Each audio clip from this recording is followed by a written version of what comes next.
me to say a little bit about the work that FARA is undertaking within the context of the science agenda for agriculture in Africa.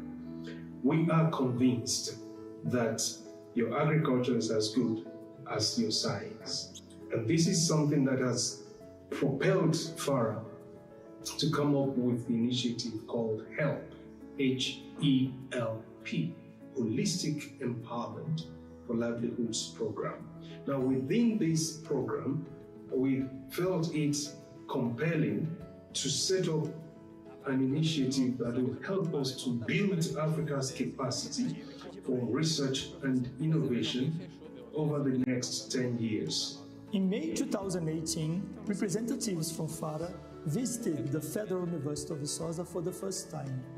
We started discussions about how the university could cooperate with FARA for the development of agriculture in Africa. We had good reasons for high expectations about this partnership. UFV has a long tradition of excellence in teaching, research and extension, especially in areas related to agriculture and food. And FARA is the apex organization in Africa responsible for coordinating and advocating for agricultural research for development. Now we are glad to see that UFV has become one of the most important institutions to contribute to ARIFA. In 2020, UFV may host up to 180 ARIFA fellows in short courses related to Brazilian agribusiness and in master programs on agriculture and food. The short courses taught in English are part of an initiative called the Brazilian Agribusiness Program. And the UFV... Sorry, we are going to restart the presentation because we would like to transmit this worldwide. Okay, it was not transmitting yet. There was a technical problem. We're going to restart this presentation, and then there is going to be transmitted worldwide. This is in our YouTube channel. To just fix this, and we restart again. Sorry for the inconvenience.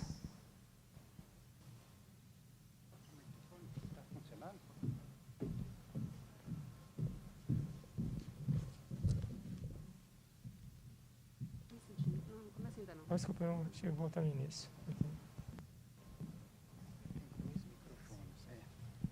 Está funcionando isso? Nós não pode ficar tudo ligado ao mesmo tempo. Quer testar?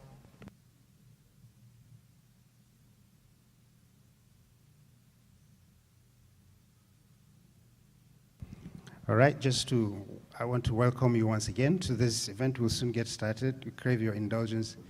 We will roll the video once again.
It's a great pleasure for me to say a little bit about the work that FARA is undertaking within the context of the science agenda for agriculture in Africa.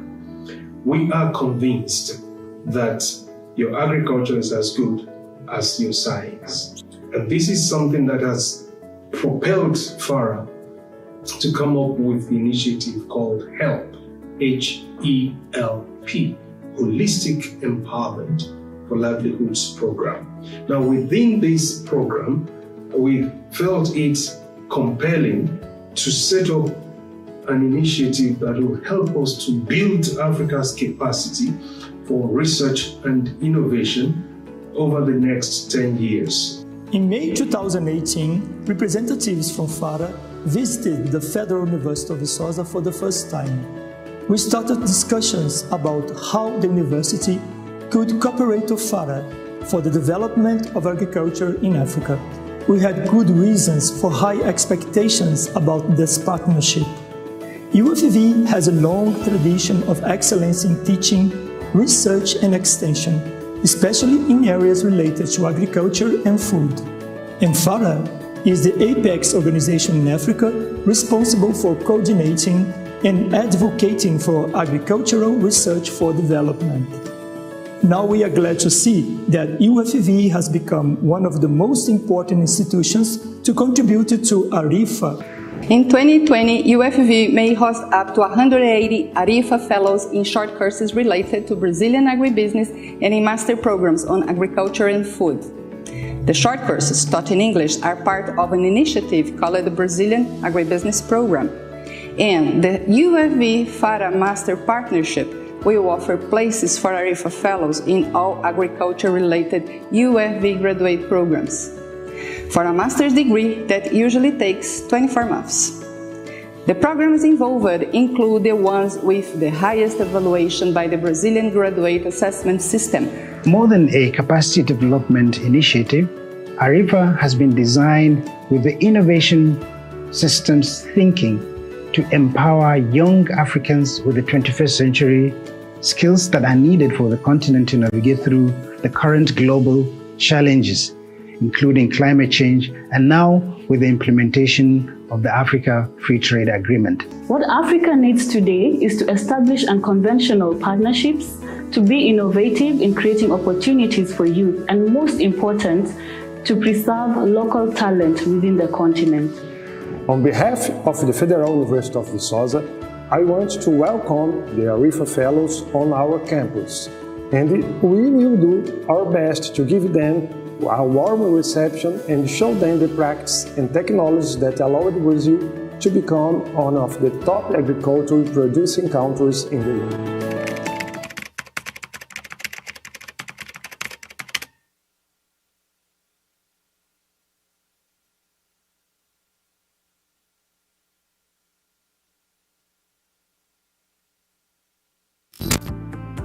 We have been in a working visit with the Tertiary Education Trust Fund, one of Nigeria's very important parastatal. At the close of this very important meeting, FARA and TED Fund Nigeria signed an MOU that places all the opportunities that FARA has in the context of the FARA Brazil institutions collaboration at the reach of TED Fund and indeed the Nigerian populace. The African Research and Innovation Fellowship in Africa can now begin to see how we can use all the instruments in our hand to strengthen Nigeria's capacity to deploy science in agriculture and agribusiness. After the formal meetings that we had dissecting the areas of partnership, cooperation, and understanding, we have agreed and subsequently proceeded to sign on behalf of TED Fund, myself, and on behalf of FARA, an MOU that expresses the areas of interest. TED Fund is funding public tertiary institutions in Nigeria, essentially universities, polytechnics, and colleges of education, and research is more recently the main priority.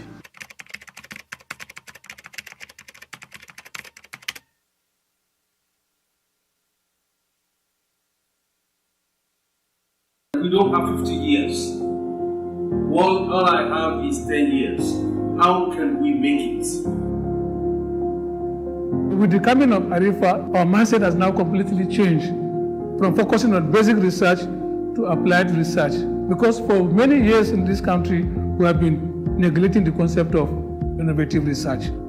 This ARIFA is a very good and innovative initiative, and it has been a very good thing, at least to be able to disseminate information about what agriculture is all about, not only in my university, but the community, and to look at agriculture as like agribusiness. How do we market some of these things to a community and other states? So it has been a very good experience, very innovative and very original to FARA. As a new university that has embraced a disruptive educational model rather than the conventional model, I found this ARIFA, FARA, and partnership to be something that we need to learn from. I decided to be part so that our interest in the program can further be emphasized. From our own end, we try as much as possible to see that we mobilize scholars and send them to Brazil so that we can go and exploit that window.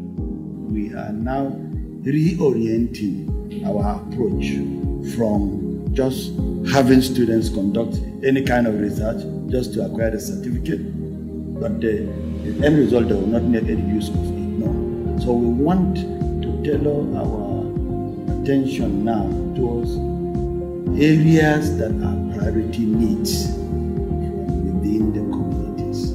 Well, it's been interesting and challenging at the same time. It has opened my eyes to a lot of areas where we need to top our technology and then carry out some things that we normally see as ordinary, but which could actually be translated innovatively to get more results. It has been an interesting journey.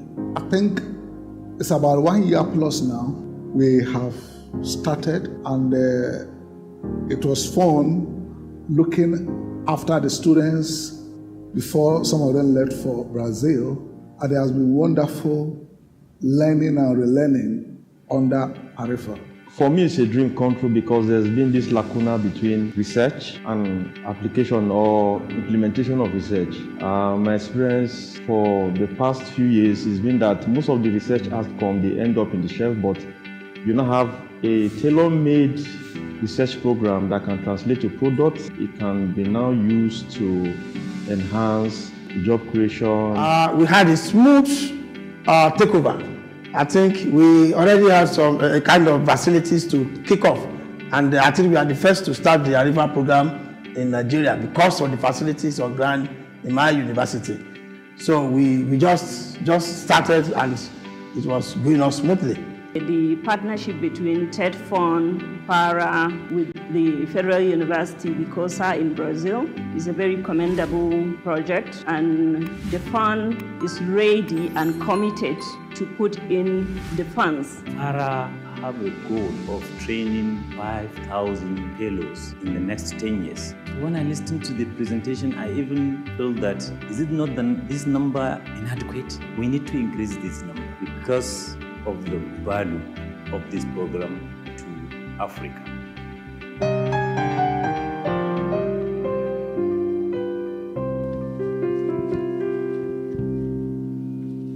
Thank you very much. So that was the short video we wanted to show you at the beginning of the event. It's a repeat. Good morning to all. Welcome to Universidade Federal de Viçosa. It's a great honor to receive you all here. My name is Vladimir Iorio. I'm the International Director of International Affairs. And my colleague is Professor Abdulrazak Ibrahim. He's from FARA. We will try to coordinate the first activities here. I would like to tell you that this is the very first time that we are using this space after more than 2 years. So I would like to excuse me for any inconveniences of technical problems, but only yesterday we were trying to fix this.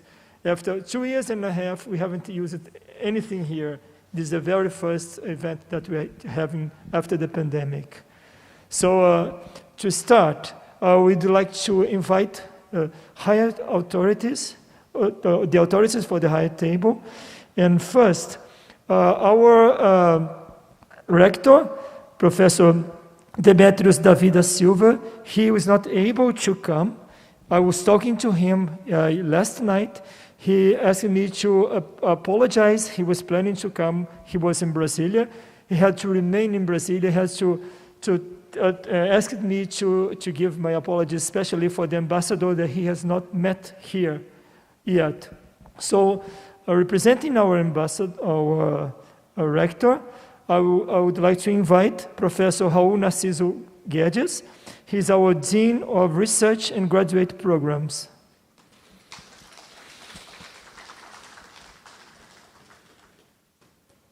Please, Professor Raul, take your seat. Okay.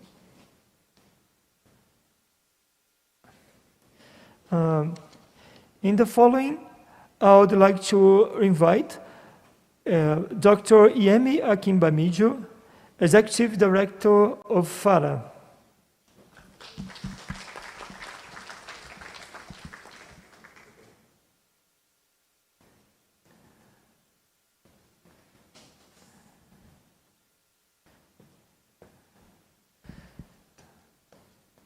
Thank you, Yemi.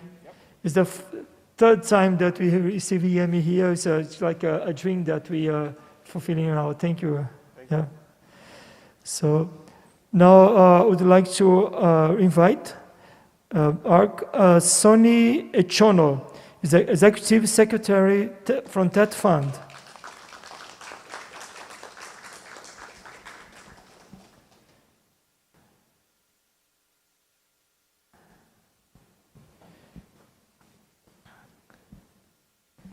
Please take your seat.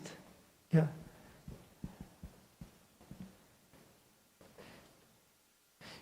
In our meetings during this week, we have known that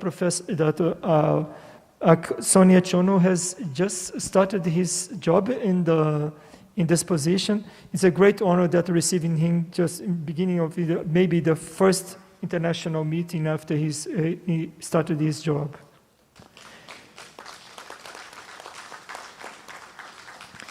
And at last, I would like to invite His Excellency Professor Muhammad Makafi, Nigerian Ambassador in Brazil.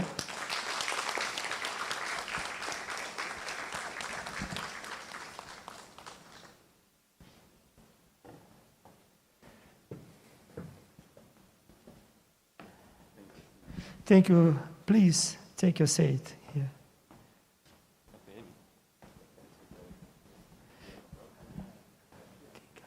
So I would like to invite everyone to rise, and we will play first the national anthem of Nigeria and the following the national anthem of Brazil.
And now the national anthem of Brazil.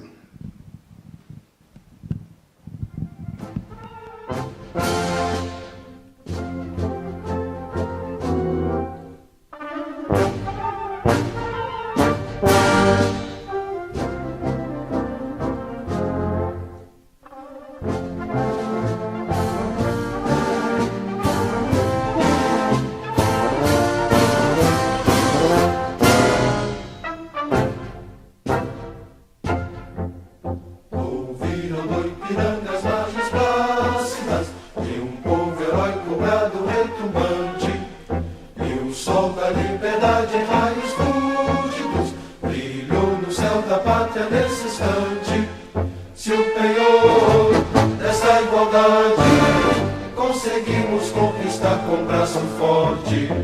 Em teu seio, ó liberdade, desafia o nosso peito à própria morte. Ó pátria amada, idolatrada, salve, salve. Brasil, um sonho intenso, um raio vívido, de amor e de esperança a terra desce. Sem teu formoso céu risonho e límpido, a imagem do cruzeiro resplandece. Gigante pela própria natureza, és velho, és forte, pátrio do colosso, e teu futuro espelha essa grandeza.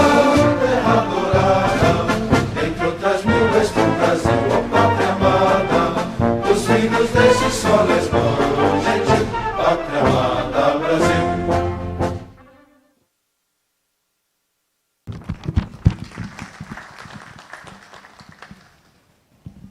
You please have a seat. You may all sit down too. For the first speech, we would like to invite Professor Raul Narciso Guedes as the host to welcome the other participants. Representing our rector, Professor Demetrios da Vida Silva. Thank you. Good morning. Just a few quick words. We're not really expecting to be here representing our rector, but it's complex times, and he was called to stay a little longer in Brasilia. And when the ministry calls, you end up having to follow the rules.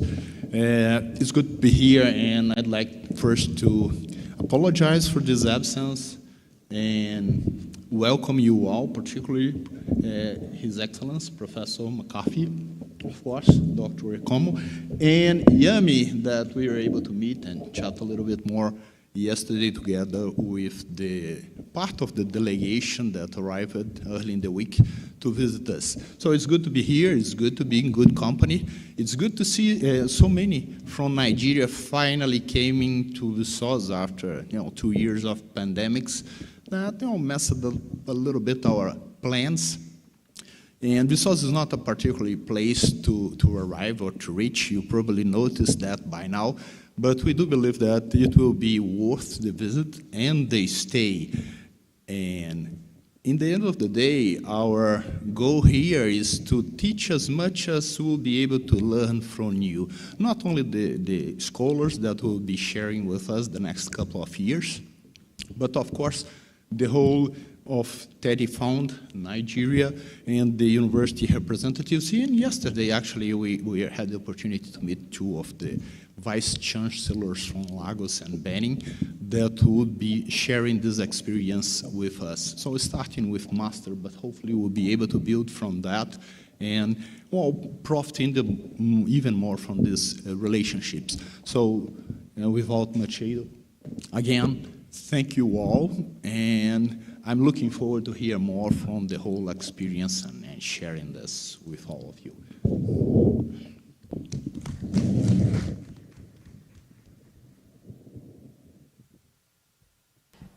In the following, it's a pleasure to invite Dr. Yemi Akimbamijo, Executive Director of FARA.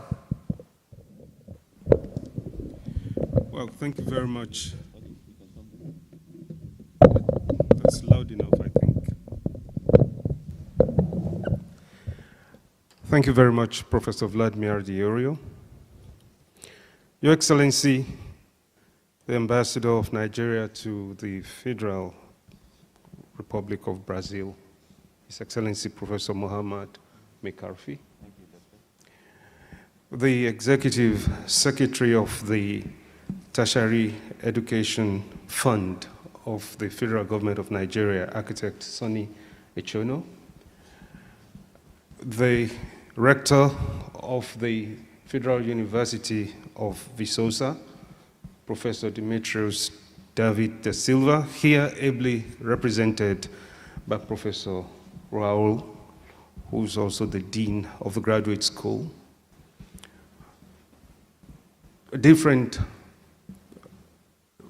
distinguished personalities, and allow me to make the distinction of the presence of the Vice Chancellor of University of Benin, Professor Lilian Salami, and also of the Deputy Vice Chancellor, University of Lagos, Professor Bola Obo, faculty members of the University of Visosa, Federal University of Visosa here present, the faculty focal leads from the different centers in Nigeria, distinguished staff and supporters of the great work of ARIFA from the TED Fund Secretariat, all 5 duly acknowledged and recognized, and of course the ARIFA Fellows, the reason for which we are here.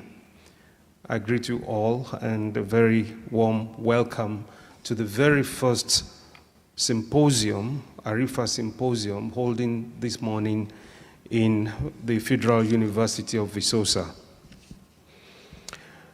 I will make a very short intervention, but extremely sentimental for me. This morning, I am delighted to see all the fellows in flesh and blood. I have seen all of you through the screen in many virtual meetings, but this morning I was overwhelmed when I began to eventually see warm bodies, flesh and blood on terra firma here in Visosa. Welcome.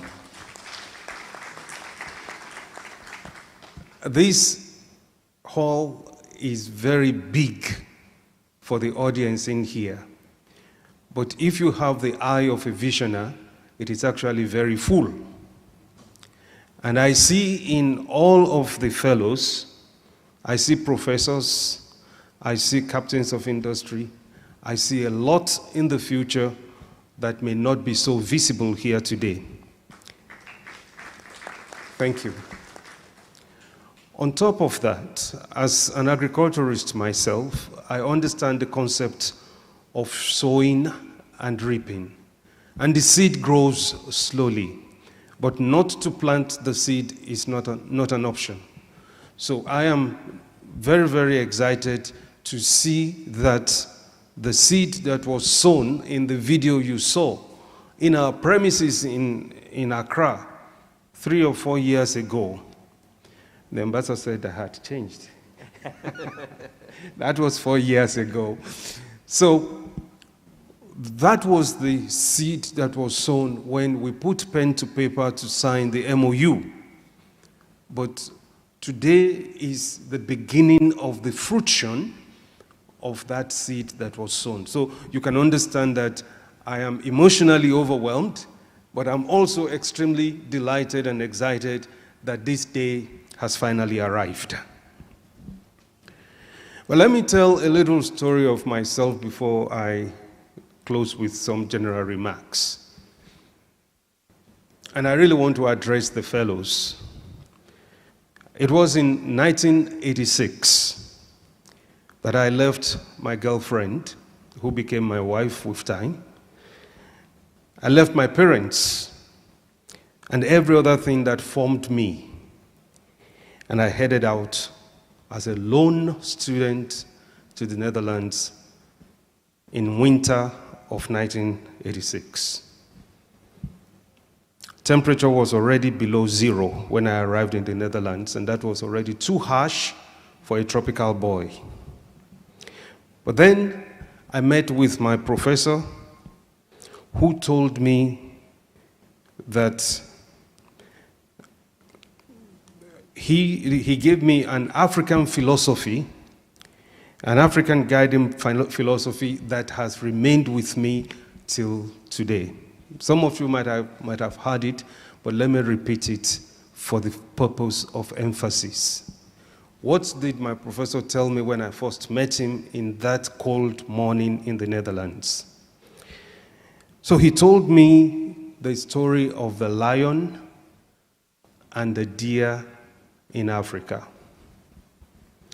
He told me that when the lion, the mother lion, wakes up in the morning, the mother lion tells the baby lion that before you can survive, for you to survive today, you have to run faster than the slowest deer. Let me repeat it. The lion only has to run faster than the slowest deer, and he can have his food for the day.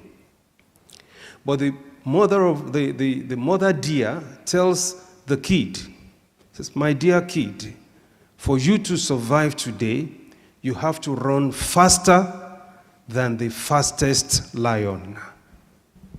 And my professor asked me, he said, "Yemi, is that fair?" I said, "It's not fair." I said, "But that's the way things are."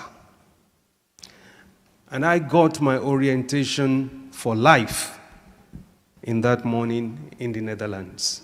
If you understand the proverb, very good. If you do not, see me in privacy. But what he was trying to tell me was that I am in a terrain that is different from where I have always been, but the competition can only be stiffer. And I must meet up with the game. So I can assure you, friends, graduate studies is not a walk in the park. It's going to be tough, it's going to be challenging, but throwing in the towel is no longer an option. What has brought these eminent gentlemen, men of distinction from our country, our ambassador, the head of TED Fund, is because of you. But you are also, in your own space, you are our ambassadors, and we do wish you well in your undertakings in Brazil. The second thing I want to say before I close is another story that I learned that has guided me also for life. So hear me well, ladies and gentlemen, fellows, that in the sky there are two elements. There are two unique birds. The first is the eagle, and the second is the vulture. Both birds have perfect vision acuity. They see far. But the difference between the vulture and the eagle is that the vulture looks out for dead carcasses and the eagle looks out for live prey. So the choice is also yours. When you are in Brazil, what you catch depends on what your vision is anchored on. Again, that is a proverb for you to decode when you are about to sleep. Our theory of change, my dear ambassador and the executive secretary and Mr. Dean, we have spoken at large about the theory of change of ARIFA. It is to generate a new cohort of science-based change makers in agribusiness. But we cannot continue to graduate thousands of agriculturists every year, and yet food import is increasing. It does not make sense. And how we can change the narrative. What is the Brazilian advantage and why are we here in Brazil? There is a purpose behind ARIFA, and you fellows are our reason for creating ARIFA.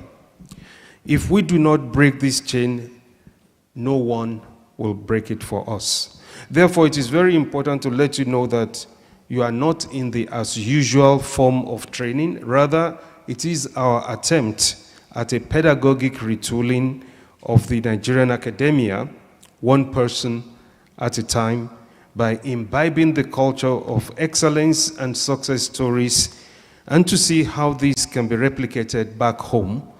It must be our own form of a silent revolution. In closing, we are extremely grateful to the people and government of Brazil for lending us a helping hand in the spirit of the South-South collaboration. Right now, we are engaging with Visosa and 8 other universities. And we should be able to build the critical mass in a way that we can sustain the transfer of knowledge with Brazilian backstopping. We are immensely grateful to Visosa team, a dogged commitment to excellence. We're thankful to Demetrios, to Vladimir, to Professor Murillo, to Simone, and many more. We thank you for believing in us. Despite all the gaps and frustrations, we will certainly pull through. And I can't get over the statement made by Professor Murillo when he stated in Abuja that Brazil has now opened its doorways and committed to help Nigeria and at large the African continent. We are so happy to be here today, and it is my joy to welcome you once again to this very first symposium of ARIFA, and I wish all of us fruitful deliberation. I thank you for your attention.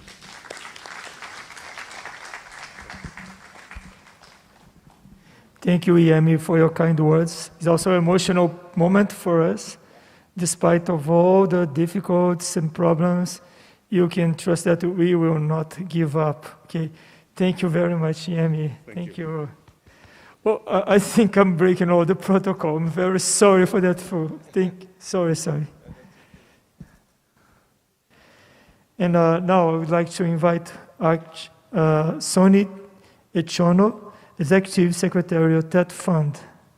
Please, Mr. Echono, if you cannot use this microphone, I can lend mine, please. His Excellency, the Nigerian Ambassador to Brazil, Professor McCarthy, the representative of the Rector of UFV, Professor David Da Silva, here represented by the Dean, my brother, Dr. Yomi Akimbamijao, the Vice Chancellor of the University of Benin, and the Deputy Vice Chancellor of the University of Lagos,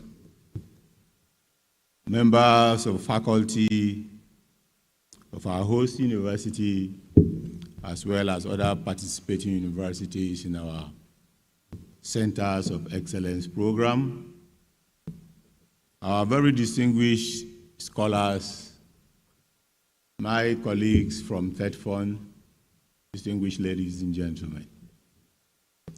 I consider it a particular honor and privilege to be here today, because just like Yomi said, it is also an emotional moment for me. I was discussing with the ambassador this morning, and I traced the history of our plans as a country to collaborate with Brazil in improving agricultural research in our country. In my earlier life, as part of my career, I used to be permanent secretary in the Federal Ministry of Agriculture some 8 years ago or thereabouts. And I and the minister at the time, who went on to become the president of the African Development Bank, conceived a plan.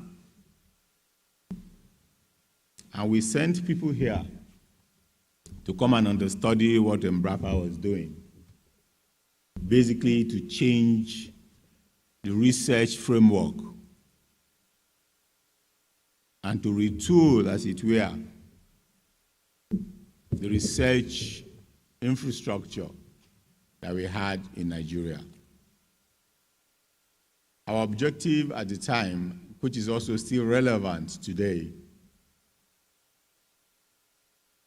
is to ensure that through collaboration and partnership, we'll be able to send people here who will understudy their systems and come back home to improve or modernize our agriculture, starting from issue of site selection, the use of inputs, greater use of irrigation, mechanization, use of simple tools to improve efficiencies, reduce drudgery, and improve yield.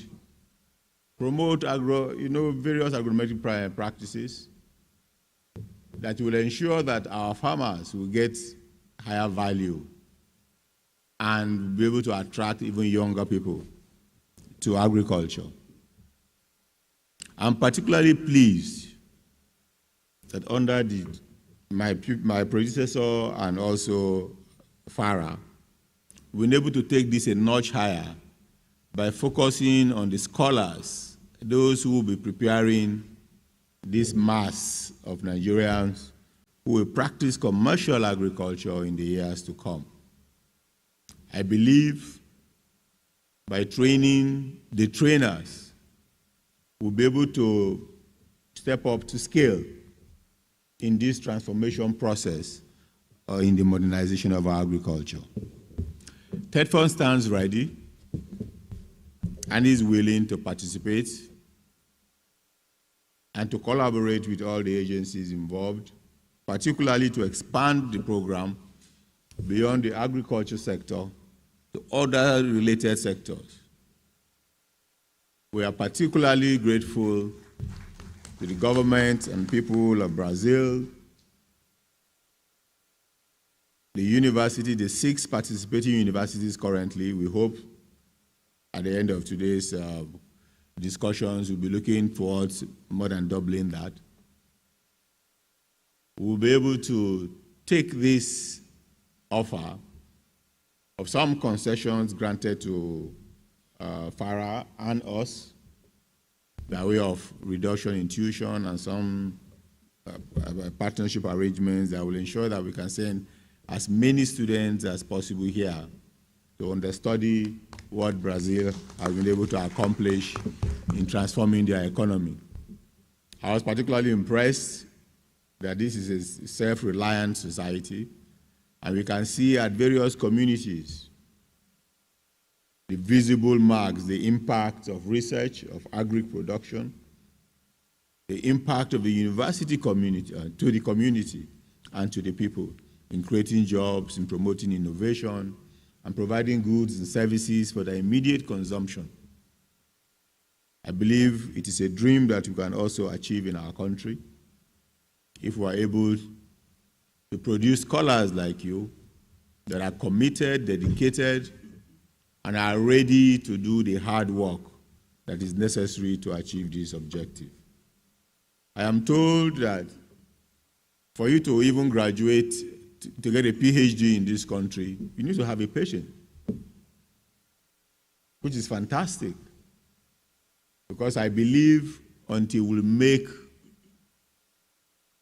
our educational institutions relevant to our national development objectives in our country, we won't optimize the objectives for tertiary education. And that is why TEDFund will be, again, redoubling its efforts to see how we can accelerate the process, we can expand the collaboration, and we shall deepen this partnership in the years ahead. I thank you for the opportunity of being here.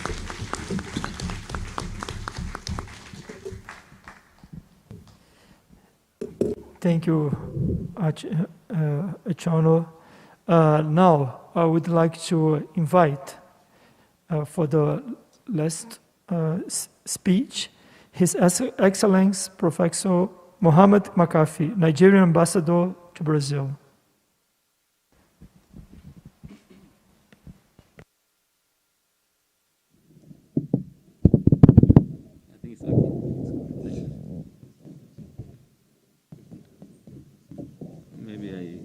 Pardon me if I have to remove my mask. It's temporary. It's okay. Thank you. First of all, let me start by... So please, use this one. Okay, it's better? No, thank you. First of all, let me start by appreciating the University of Viscosa for pairing up with the FARA, TEDFund to midwife this particular platform and symposium in which FARA-ARIFA stands. But before I do that, let me acknowledge in the order of protocol the presence of the Vice Chancellor, heavily represented here by Professor and Dean, Mr. Rauf, right by my right, Professor Mikhail, who are members of the team. I also will have to recognize the presence of our teaming and very indefatigable architect, Sonny, from TED Fund, who has given us a lot of encouragement all through, not only on this forum, but in many other forums. I will not overstep my bounds by not mentioning the efforts of FARA, led by Dr. Yemi, on these efforts to midwife the program and ensure that it continues. Fellow Vice Chancellors of Benin, for instance, my sister, who has come all the way to show his commitment to this project, as well as the Deputy Vice Chancellors for the University of Lagos and the representatives of various Nigerian universities here present. My team of beneficiaries, many students, financed or supported under this program. I wish to join here in welcoming our guest now in Brazil, because now you are part of Brazil, and certainly whomever arrives here a few days ago came to meet you here. And some of you might even be speaking good Portuguese. So I always say that you are the hosts of the oncoming generation, so we welcome them all to Brazil and hope they will enjoy their stay in Brazil. Of course, my team from the embassy, we have 3-4 members of staff from the embassy who are here with us, and they will continue to be with this symposium until the end, and of course follow up on any further actions that we need to do in order to facilitate and fast track whatever support this program requires from the sides of Nigerian government, and then facilitating communications with various Brazilian institutions to make it a reality. This will be an ongoing thing, because that is the only way such projects are sustained. So I wish to ensure everyone that this will be one of the cardinal issues we hope to pursue. Next, I must thank you so much for also again for hosting at the right time, because this is when we need it most. The federal government of Nigeria has anchored its major policy objective on food security as one of the pillars of the federal government led by President Muhammad Buhari.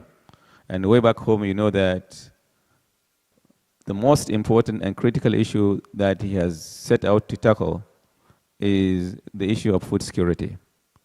This is the very varietal platform on which this can be achieved. By learning and deploying science and technology to our agriculture, to our manufacturing activities, in various other fields and sectors, this transformation can be achieved. And that is why the administration has been foremost in taking all steps in order to curtail importation of food items. Our bill for food every year is in excess of $2 billion. In wheat and rice alone, in wheat alone, we import more than $685 million worth of food every year. In rice, we were importing more than $380 million worth of rice. Today, as I tell you today, all these figures have come down, largely due to the efforts of the federal government's drive to improve on food production and reduce the levels of poverty among its people. And for this, we commend the government of President Muhammad Buhari for the parameters we have seen in rice and maize, which everyone has witnessed across the world. We hope this effort, and particularly the deployment of agricultural research, will further help us to enhance this performance, improve productivity, not only in rice and maize, but also in other sectors, in other commodities, as well as other sectors of the economy. You are the ambassadors of Nigeria here in Brazil, for most of you who are here to study. And I'm telling you, PhDs, masters and PhDs, and go back to Nigeria with skills as well as start incubating new entrepreneurships. This is where we expect you to focus attention on, to learn the skills, and then be able to localize them when you get to Nigeria. Deployment of science and technology alone would not feature if we just copy, because technology cannot be transferred, just like you transfer a bottle of water. No, you have to adapt it to your situations.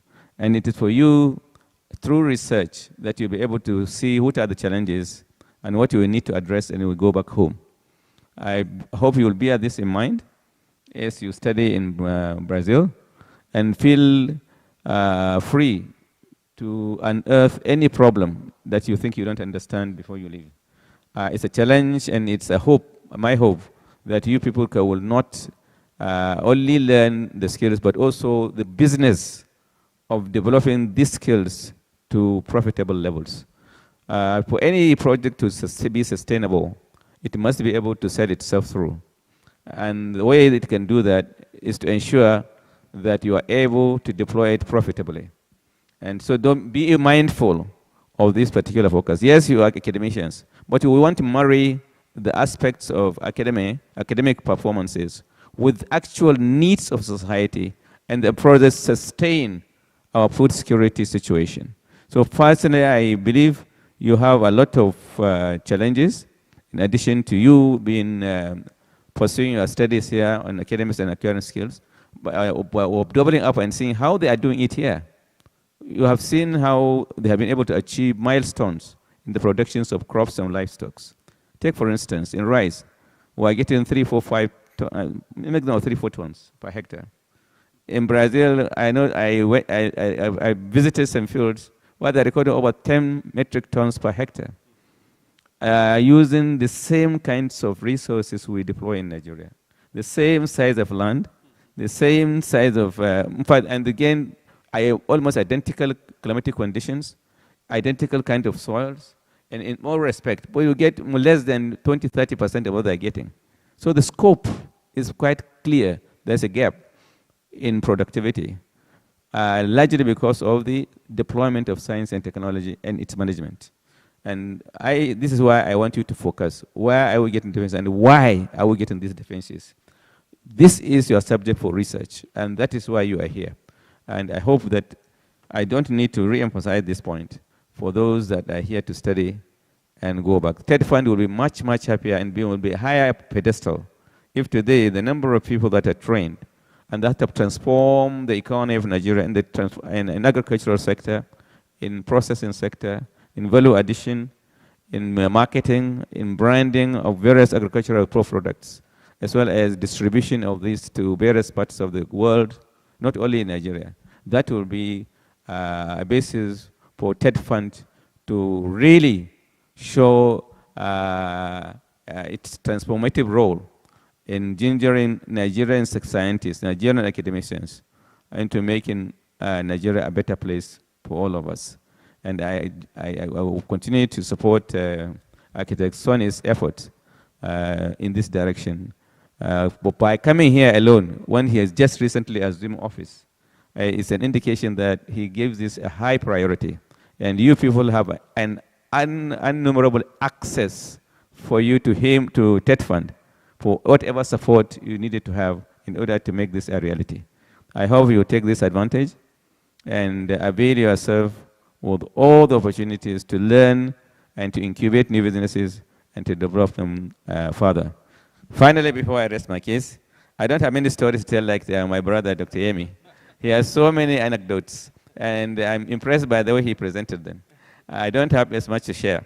But one thing I must remind us is that, as he says that the vulture is a patient bird, it waits until they finish the carcass. I mean, when it watches from a distance patiently until you get to the end, and then it comes and chops the rest.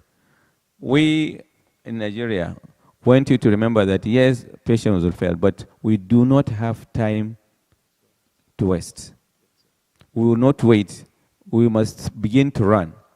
We must run and over to get to where we have most of the different scenarios we have. In Nigeria, we have over 200 million people. And the shortfall in food production is real. We cannot afford to continue. Thank God we have some income coming through some other means. But imagine when there is no oil, there's no other thing, and you have to rely on farming as you used to have prior to independence. What do you think will happen with our 70% of our people? And the whole of West Africa, in fact, the whole of Africa, the whole of West Africa depends on Nigeria to some extent, to a large extent. Depends on Nigeria for food and many other essentials. What will happen with this kind of population? Every other person in West Africa is a Nigerian. Every one other person. So imagine what will happen to the whole of that region if we do not deploy the science and technology in order to improve agriculture. Half of that is in dry lands. The dry lands there are more difficult to manage because it produces challenges for irrigation. Because you already have a rainy season that is lasting only 6 months, a maximum of 6 months or less. And you cannot multiply crop production with only 6 months of rains. So a supplementary irrigation becomes critical for most part of it, because we are just bordering the desert. So that is why it doubles up on you, that you must explore opportunities as it is to understudy how they are coping up with these strategies. In Brazil here, a number of them have 3 crops around the year in many places. Because they have the technology, they can deploy irrigation, and there can be so many other things. So I will once again want to urge you that we cannot be patient enough to just listen and wait until we do our own research. They have already done a lot for us here. All you need is see what we can easily take and quickly be able to adapt and utilize on our fields in order to improve our productive capacity. Once again, thank you for the opportunity, and I'm happy to be here. I'll continue to support this process. And feel free to access us in the embassy whenever you need anything in order to facilitate either your stay here or whatever you want to learn, which we are in a position to support. Thank you so much for the opportunity for everyone. Finally, I will take this opportunity to declare this symposium open. And I wish us a very successful deliberations. And we will take the outcomes of the symposiums to our various sectors among all stakeholders. The University of Bisosa, who has gracefully hosted this, we once again appreciate this, and we hope that the collaboration will continue, not only in Nigeria, but beyond Nigeria and in all African countries, and across all fields, not only in agriculture, but in other sectors of the economy. Once again, you are welcome.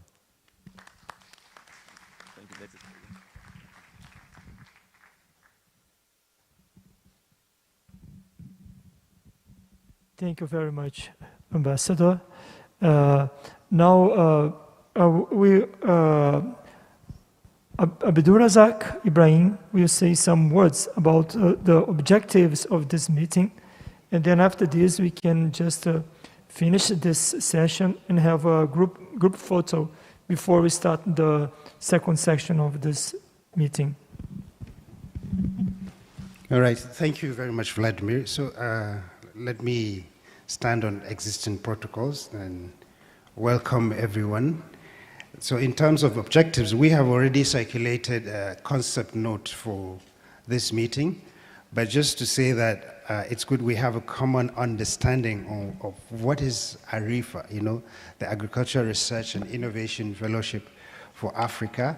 We have, over the next 2 days, a series of activities that we will be engaging to allow us to improve our understanding of the ARIFA program, to also particularly internalize the Integrated Agricultural Research for Development concept that FARA preaches on, and also bring about partnership, foster partnership among us.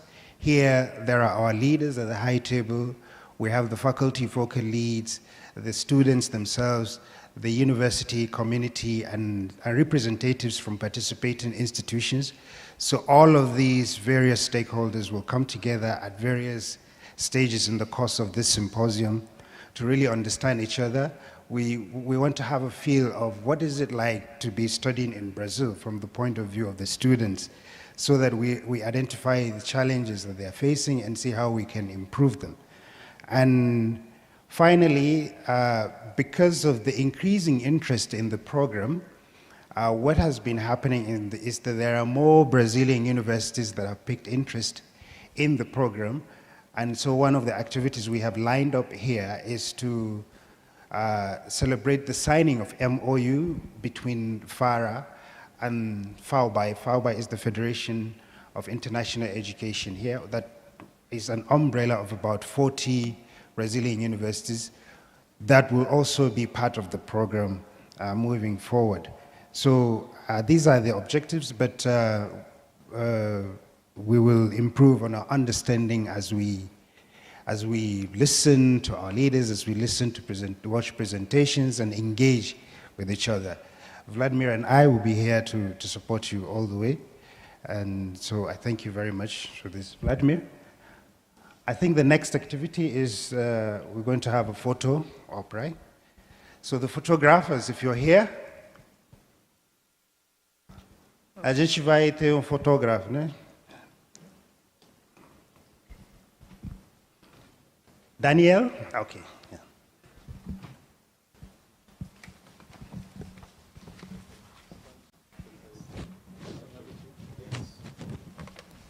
So first we will have pictures of the high table, members of the high table.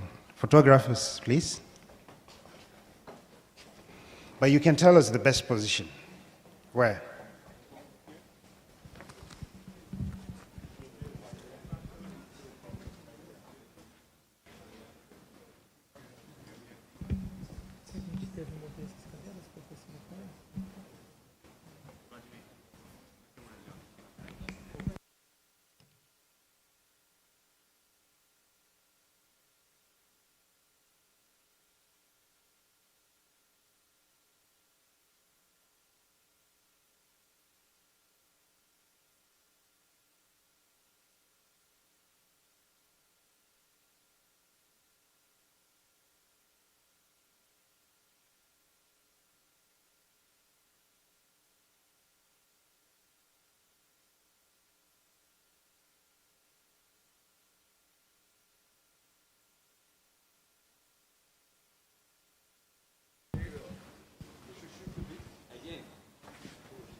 So after this, the next picture, yeah, the vice chancellors, yeah.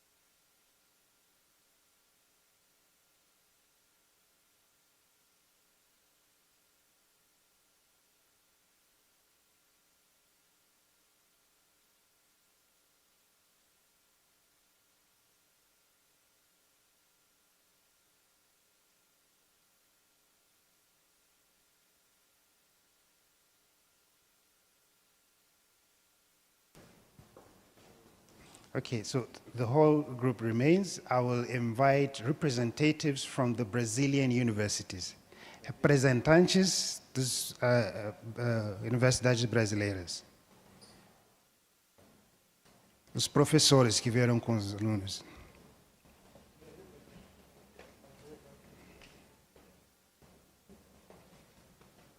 Pode subir aqui.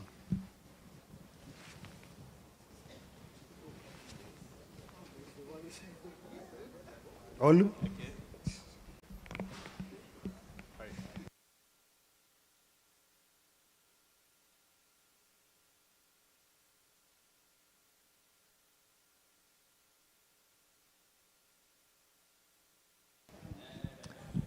Just to notice that one of the representatives of Brazilian universities is actually a Nigerian. Yes, it's Professor James here, yeah.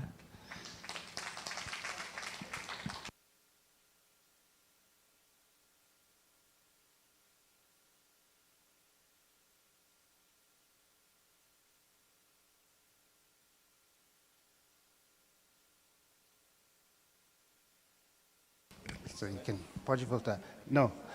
Now we will invite the staff from TED Fund. Oh, staff from TED Fund. TED Fund and the embassy. Staff from TED Fund and the embassy, Nigerian embassy. Yvonne, please.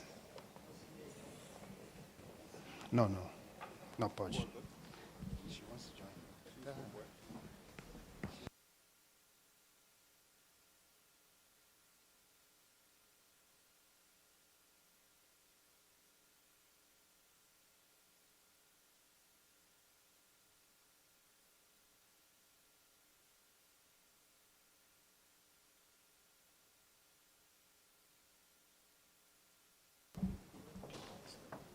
So after this, we will have leaders with the FFLs.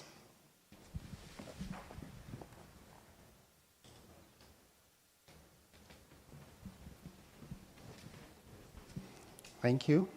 So members of staff of TED Fund and the embassy can return to their seats. Now let's have the faculty focal leads from six different universities in Nigeria.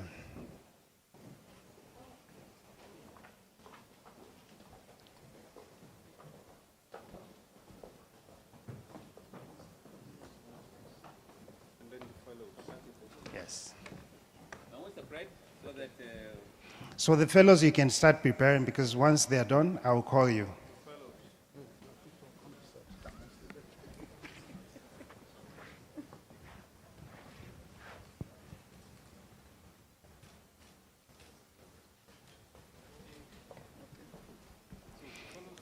All right, so let's have this. The fellows, you stand here.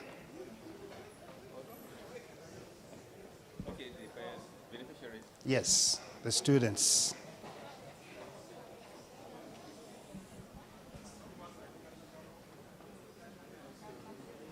Yes, you can line up here.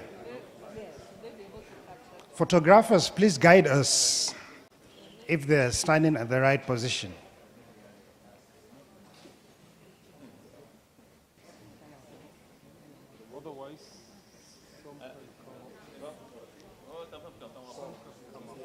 Yeah, some of you can come up, maybe, yeah. Let's have...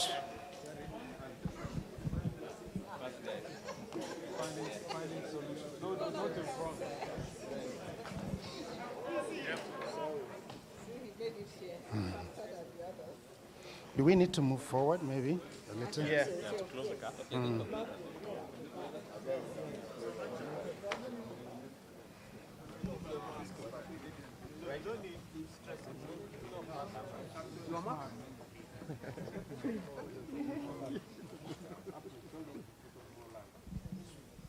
Mais luz aqui, por favor.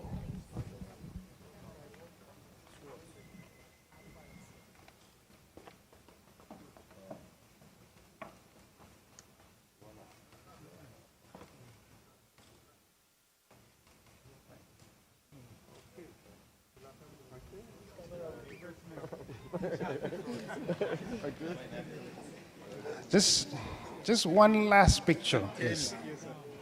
Just one last picture with the UFV team, Vladimir and Murillo, please. Vladimir Murillo, por favor. Marisa e Elisa, cadê vocês? Where is Murillo? Okay. Yeah. Marisa e Elisa, cadê? What's Vladimir? Vladimir is not there. Okay. He's missing.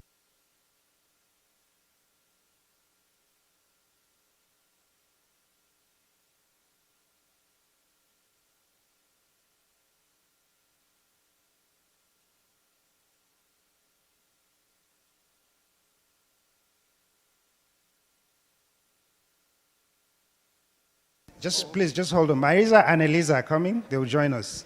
These are the workforce. Yes. I have to run faster.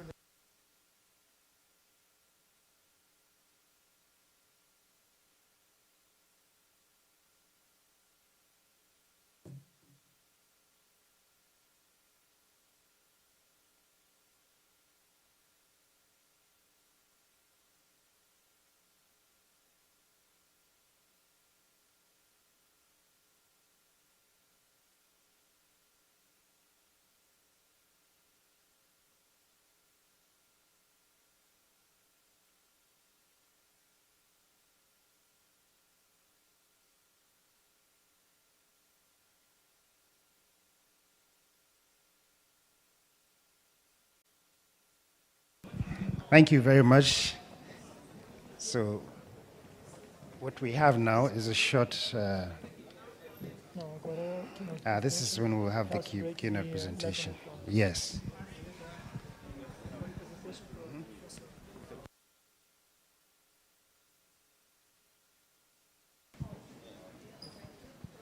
So you may step down. Thank you, everyone.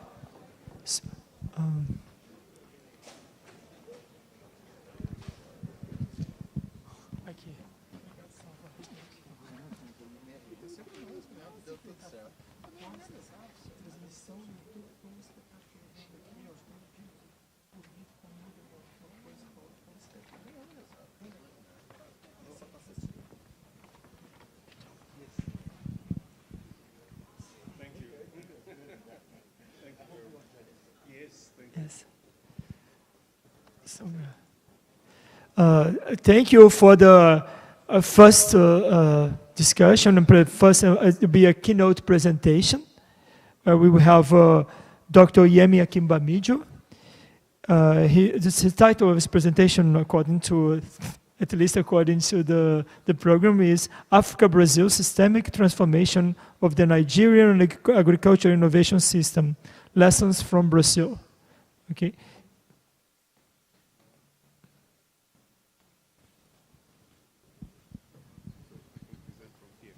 Yes, please. Sorry.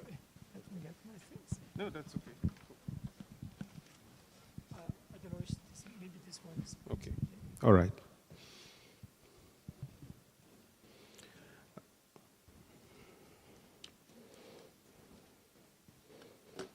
Thank you very much, Vladimir and Abdulrazak, for a great job.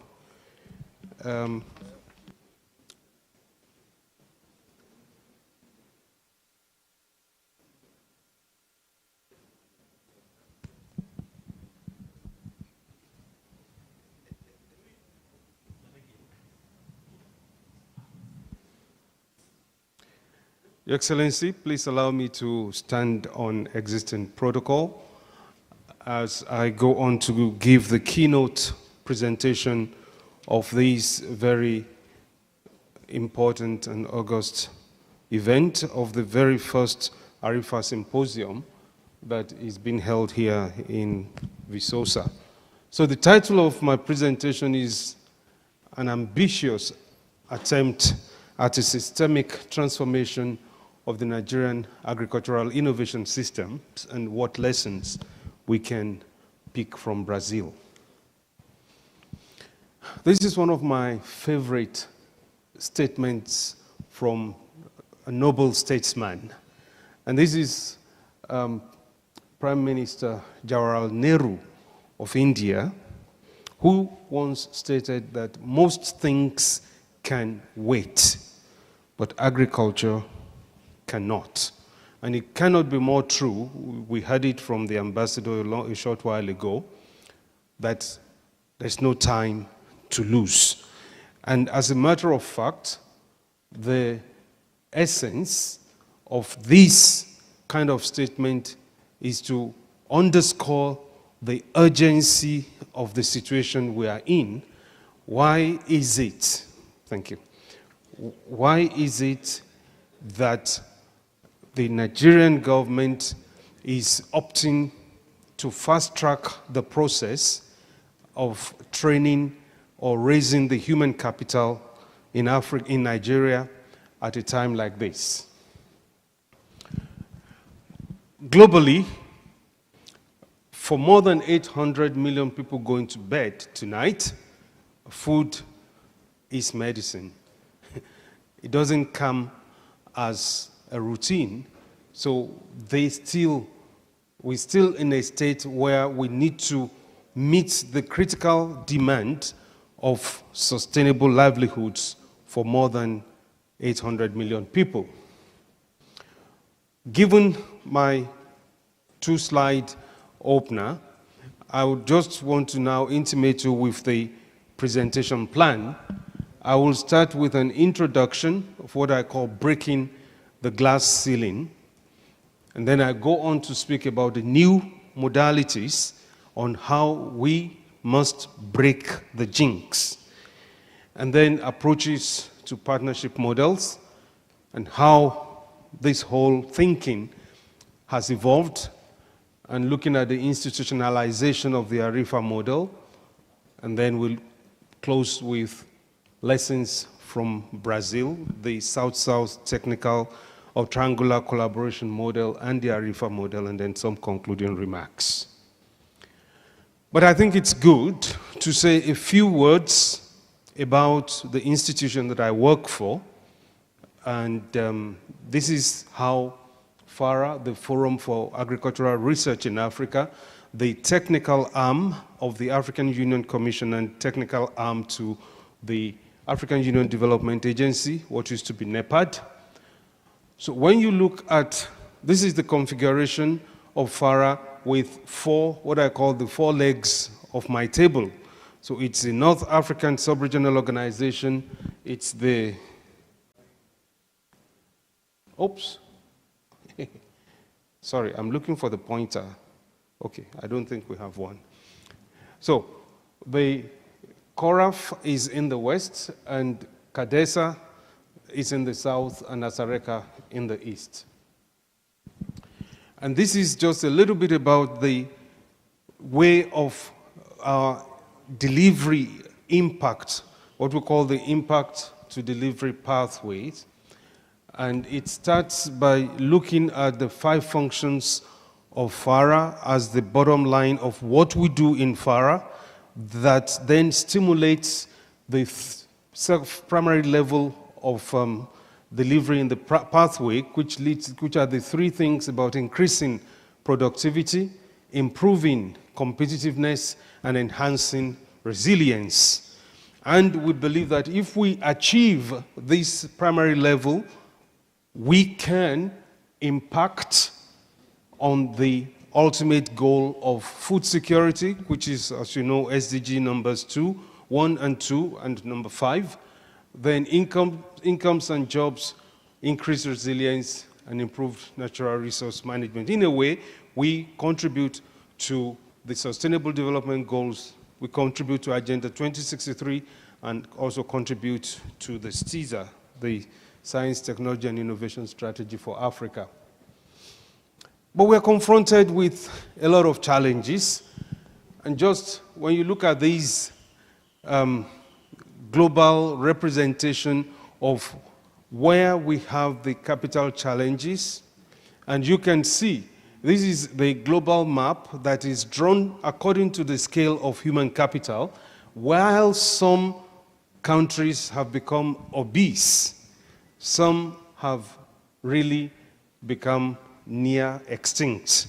So when you look at the African map, you can hardly place Africa when you put it in comparison with other parts of the world. And you can see where Brazil is as well, but I will speak a little bit more to that in a short while. You can see how the US, you see China, you see how the northern countries have grown, but you find that the challenge we're facing on the continent, 20,000 African agricultural professionals are migrating every year. Now, you cannot build the home base when your human capital is always on the move. And that is one of the reasons why we thought if we can enhance the capacity of the Nigerian youth or the young and upcoming academics, we may be able to reverse this trend. Again, when you look at the biological challenges, nutrition is still a big issue. And I always say it, you can only be as strong as your science in terms of reaping the benefits of development. So when you look at the scenario here, there's still a lot of work to be done in terms of looking at how, if you use the stunting of the first 5 years of children, then you can see that we are still very much below what the global average should be like. And we also have security challenges. We have a lot of conflicts that kind of, affect the way we work and also, put up a lot of difficulties. And when you look at those two maps representing how we have the food insecurity on the continent, you can see that Africa is actually a country that is in need. So we need to see how we can, as much as possible, reverse this trend. Then finally, we have what I call the systemic challenges. We do not have our own data. Without data, you don't get information. Without information, you don't have knowledge. So we must find ways and means of building megadata that can inform our decision makers, and we can have all that we need to be able to have an evidence-based policy within our system. The cost of technology, some people say science is expensive, but the absence of science is far more expensive. Then, in terms of human capacity, how much knowledge do we have to be able to address the paucity in knowledge? When you look at the demographic limitations, our young folks are exiting the continent. The average age of the African farmer today is 65 years old. And when you look at the irony of the situation, is that most of the young folks who should be on the crop fields, they are the ones in the battlefields fueling the conflicts. So those who should be in the cornfields are in the battlefields. And those who are in the cornfields, they are too old to make anything happen. So we need to see how we can change that. Then there's the issue of a weak governance and also very poor experience. And that's why we think that ARIFA is a good idea, that if you can come and see how best practice is being deployed in a country like Brazil, then you will be able to get some influence in the way you think and do things and bring that back home.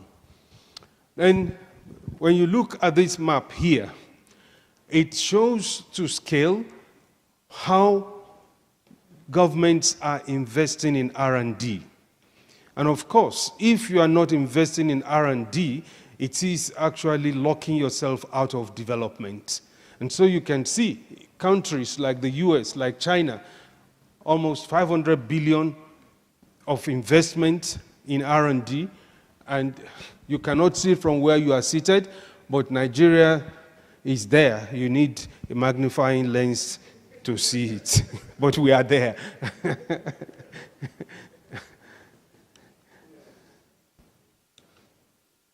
Oh, okay. So, sorry.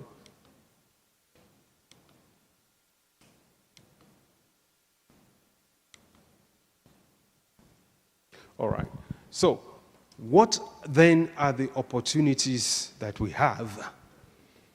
Because we cannot just cover our face and bemoan our challenges. There are opportunities, number one of which is the youth population of over 60%. And that's why we believe that the ARIFA is also a good idea to capacitate our young folks and try to use that opportunity to turn the wheel in Nigeria. The second is that 80% of the freshwater bodies globally, we have them. But the utilization of freshwater bodies in Africa is still very, very low, abysmally low. We are doing irrigation less than 5%. So freshwater utilization, even though in abundance, it is still a gold mine that is not fully exploited. And then when you look at the arable land, we have over 70% of global arable land, but our import bill is still rising. Something is not adding up. Then when you look at the political opportunities, we have 55 countries on the continent, and the opportunities are growing, especially with the African Free Trade Continental Agreement that now puts Africa as one global market.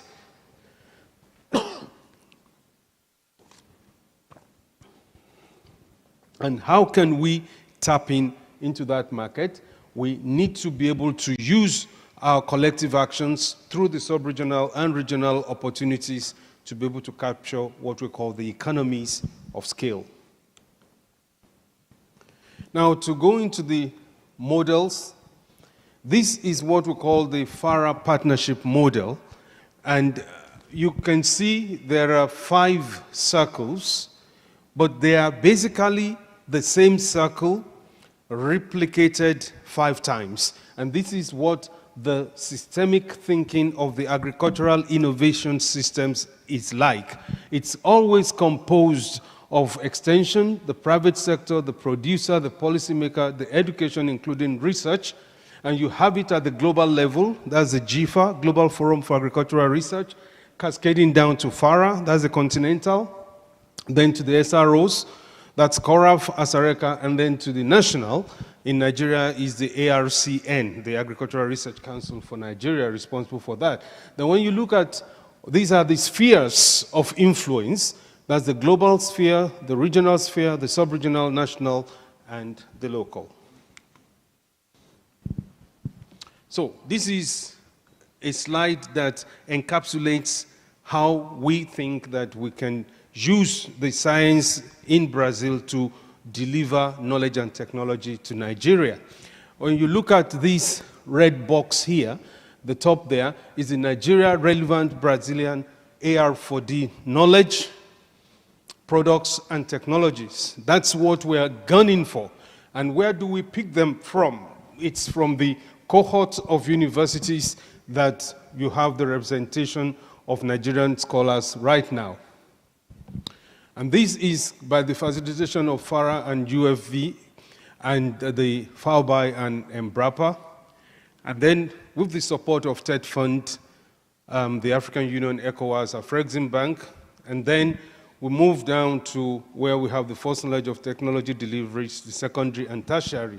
So we find here that the facilitators of the outreach across the countries and regions, these are all the game players, the actors that help us to deliver what we do best. And again, we must understand that everything we are doing must end in the market. If there is no market orientation, the incentive to produce will no longer be there. So one of the things we push for, especially within the context of the Centers of Excellence, is the innovation platform approach. And what is this innovation platform? What is it all about? We've seen this yesterday at the Center for Innovation Technology. I think I get it right. But it is a platform where the producers, researchers, the private sector investor, policymakers, the communication expert, credits, and the traders, they all come together, but the caveat is that everybody must have a financial benefit.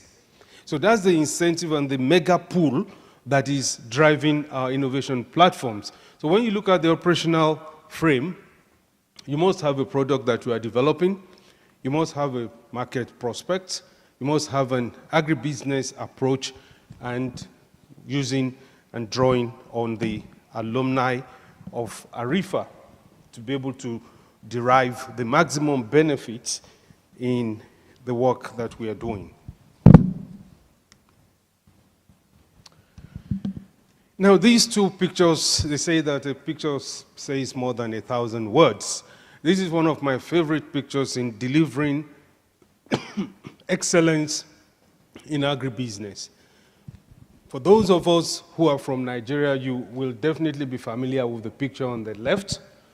But the challenge is for us to ensure that we reduce post-harvest losses, we raise productivity, and we ensure that there is market information, market intelligence to be able to drive productivity. Thank you, Abdul.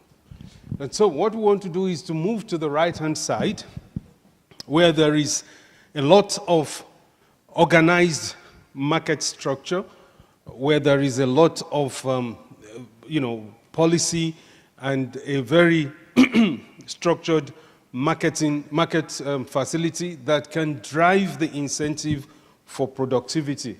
Otherwise, if you cannot sell, there is no rationale to produce. Now, what does it mean for us to break the glass ceiling in terms of achieving food and nutrition security in Africa? This is something that it is so close, but yet very far. So close because we have everything that it takes to change the scenario, but so far because we do not have the requisite science to break the jinx. There are a few iconic moments and persons, so you know how you got to this room for the fellows. One of the people that, these are the people that I think drove the passion and the rationale behind ARIFA. It all started at World Food Prize 2017 of Dr. Akin Adesina, where I was privileged to meet with a prominent Brazilian former agricultural minister, Mr. Alisson Paulinelli, who in the same meeting where I first met him, I also met with the former rector of this university. She's Professor Nilda, and she, at the moment when we met in 2017 in Iowa, she immediately introduced Visosa to us, and we began to pursue the opportunities. The next is the Embrapa facility, and then, of course, coming into UFV, ultimately to discuss how we can sign agreements with the university.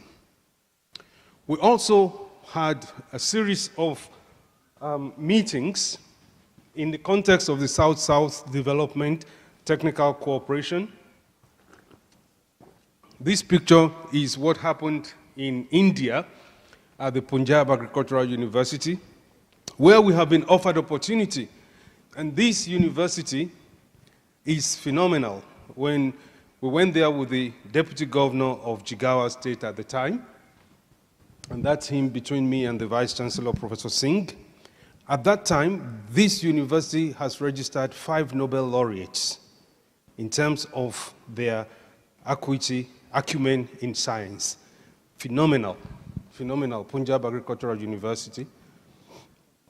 And then this picture is when the ARIFA was launched during the Brazil-Africa Agribusiness Innovation Network. That was in 2018 in Salvador. And in the middle there is the Ghanaian ambassador lighting a candle, and some businessmen and some partners joining in the celebration there. And then this was our meeting at Sena. This is a Brazilian parastatal that is also interested in supporting financially and otherwise the whole concept of ARIFA. We met them, I believe this was in Salvador.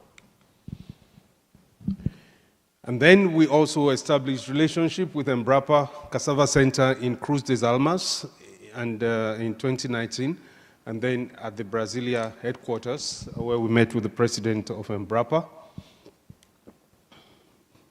These are some of the publications that we have done. We also have placed students in Italy. Right now we have 2 students in Italy under ARIFA. And coming to university here, this was the moment we were received in 2018 by the former Vice Chancellor, and that was me presenting to her the Portuguese version of the Science Agenda for Agriculture in Africa at the Office of the Vice Chancellor, next building here. And then in 2019, the new Vice Chancellor, the Rector, Professor Dimitrios, received us, and in the picture here we signed the MOU that we can now bring students from Nigeria. So that was the official Kairos moment when everything really began to happen. And that was the former executive secretary at a meeting when we launched ARIFA in Sao Paulo. And down here is the former, she's still the State Minister of Education, Barrister Wajuba, launching ARIFA in Sao Paulo.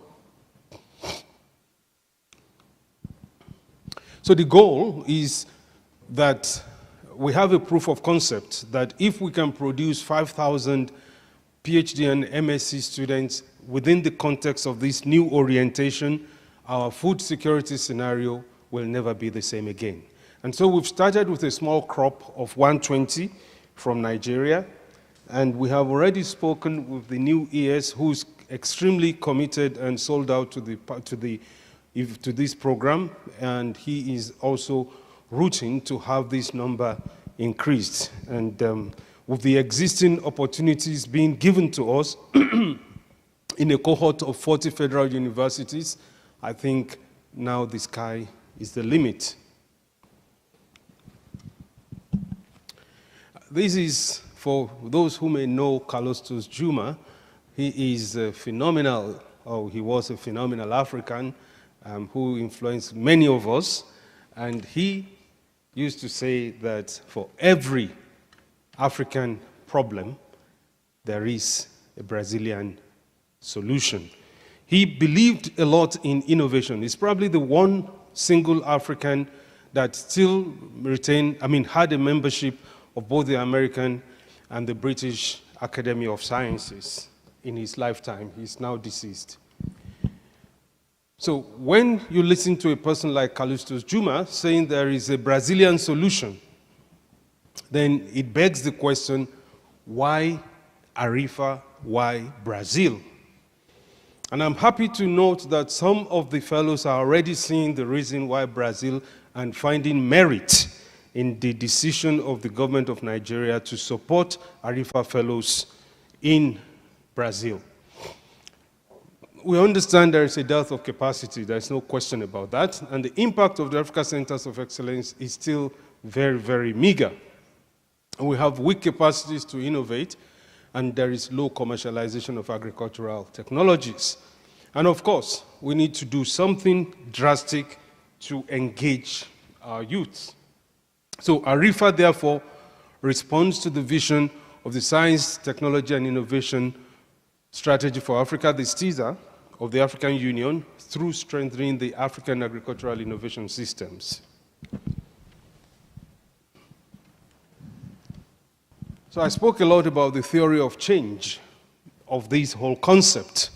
The theory of change in ARIFA is about is premised on breaking the vicious recycling of what we call the near moribund and non-responsive innovations using the transfer of expertise and technologies model with a strong business slant. This will help Nigeria to overcome the mismatch of endless production of agro-allied graduates in the face of incessant rising food bills. It doesn't make sense that we are generating graduates, pushing graduates out every year, and the food bill is increasing every year. You increase agricultural graduates every year, and yet food bill is growing up, something is not working right. So if the theory of change is not working, like a friend of mine says, you change the theory.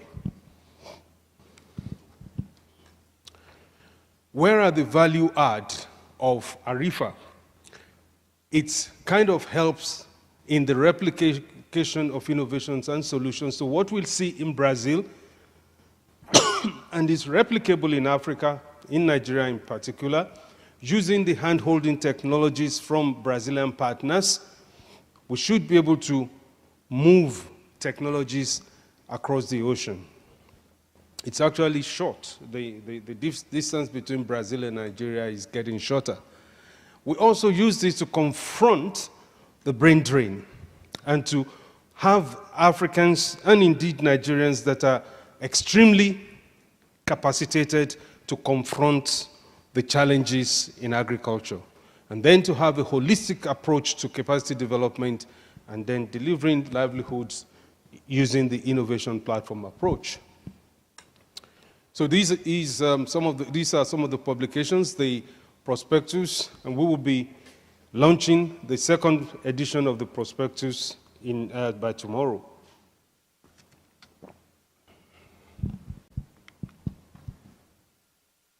So today we are here this is the first partnership meeting that was held in Abuja in February, and we're very glad that we could have Professors Vladimir and Murillo coming to the meeting in Abuja last February.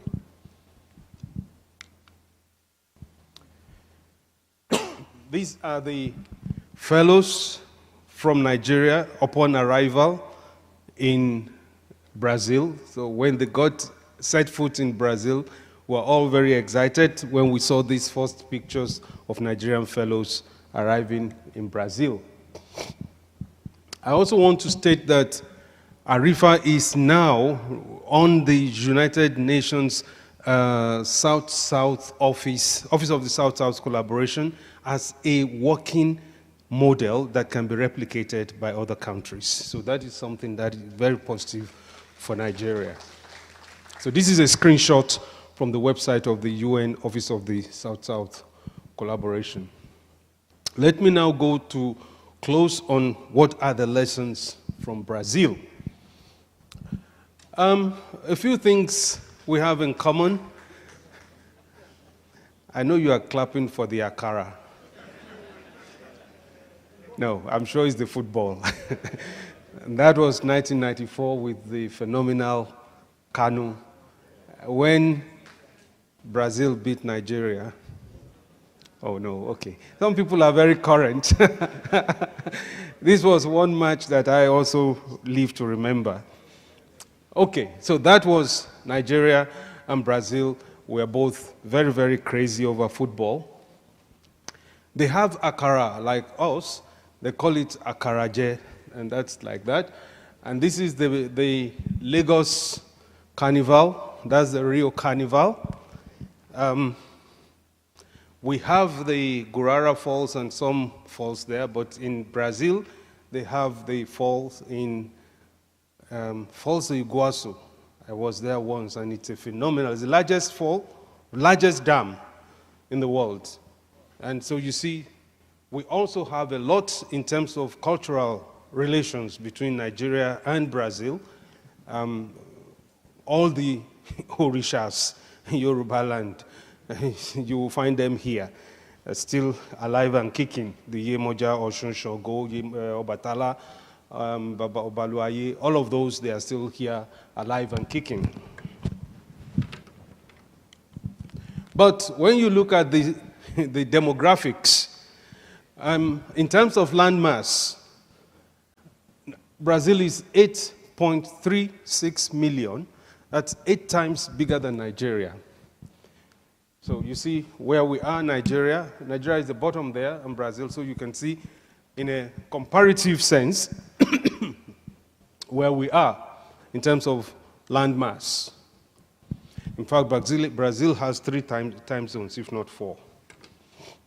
And when you look at the population and land use, we are still, Nigeria has per capita a higher land holding. But when you look at arable land per person, Brazil is higher because they have taken advantage of the cerrados and all the technologies that are available to optimize their land resources. So we are still lacking behind on that. When you look at the arable land and farms, so we're still like that, but we are not on this number of farms because we are just too low. But Brazil appears number 4 there, compared behind China and India. And this is just a picture that shows the agroecological zones that offer the kind of opportunities we are looking for, especially in the 6 geopolitical zones that we have these centers of excellence. So I should finish. This is what we call the power of the South-South collaboration.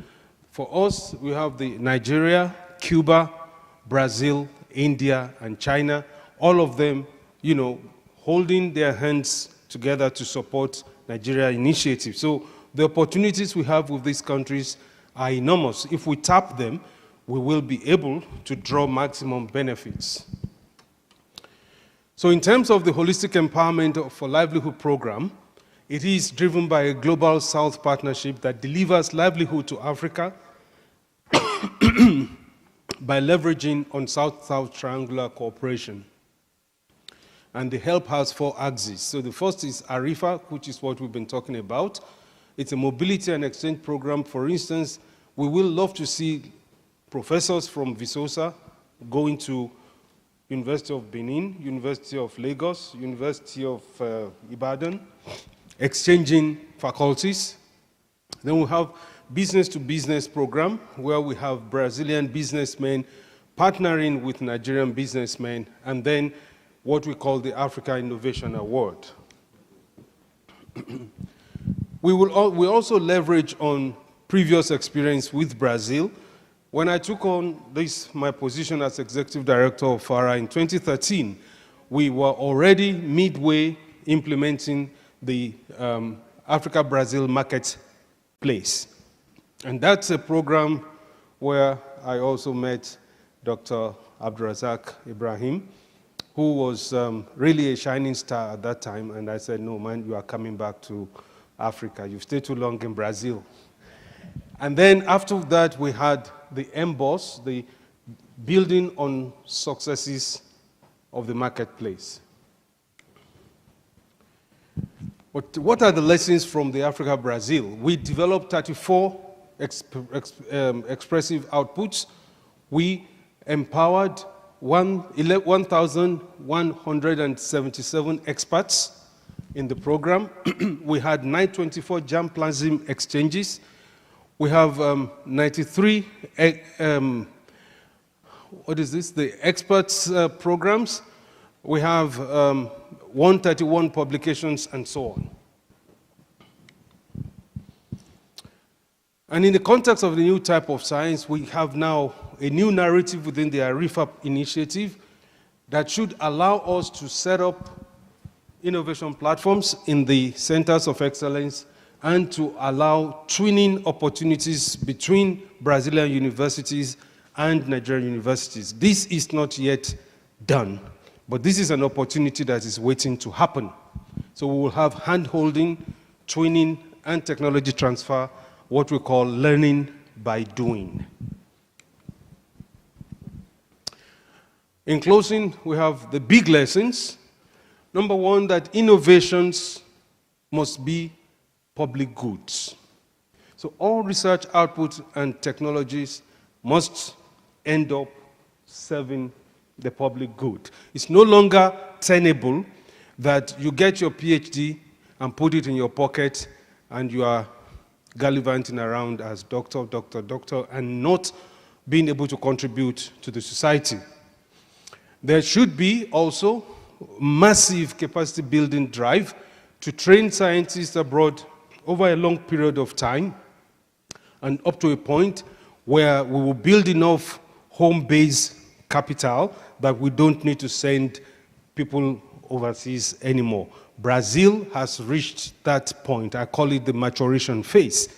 I'm told that Brazilians do not need to go out for masters or PhD anymore because the expertise is in country.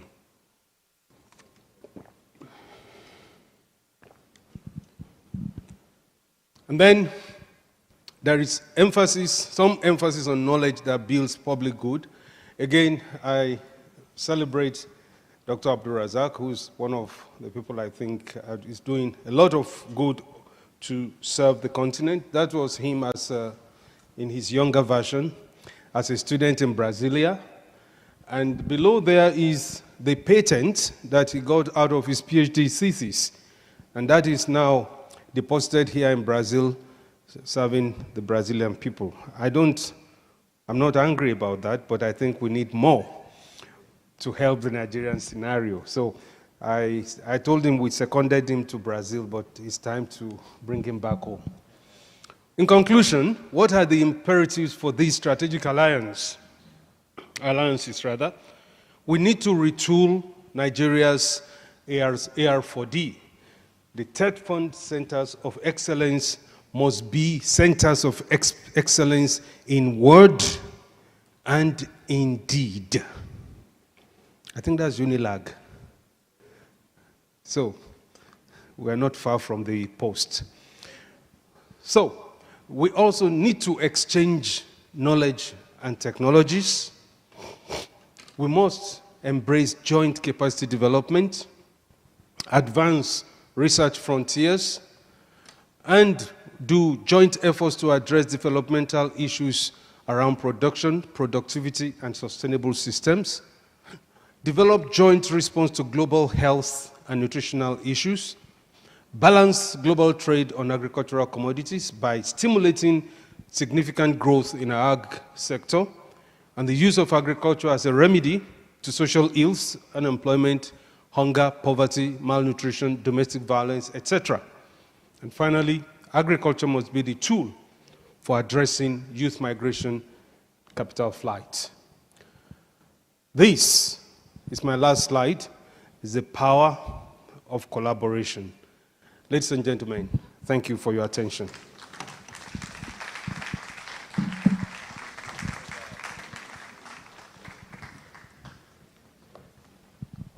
Thank you. Thank you. Thank you very much, Dr. Yemi. So can we have the light here on the high table? Podemos ter mais luz aqui na... Isso, obrigado. All right, so we will have the ED responding to a few questions. We'll just have a little session. So to drive that, let me invite to the high table His Excellency Professor Muhammad McCarthy, the Ambassador. I also invite Architect Sonny Echono, the Executive Secretary of TED Fund, and Professor Lilian Salami.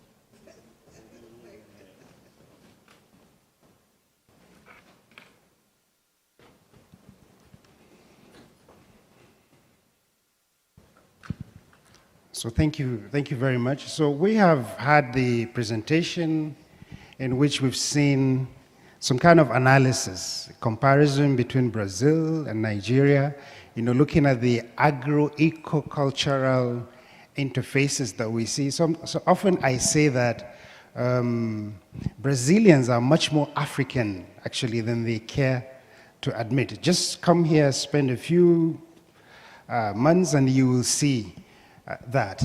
Now, let me start with you, Professor Lilian Salami, the Vice Chancellor of University of Benin. Back there in Nigeria, you're leading a very important university. It's a university located in Benin, one of the oldest civilizations in the world. We visited you some few weeks back, and you've seen some of the data, presented by Dr. Yemi. What is your experience and expectations in terms of ARIFA?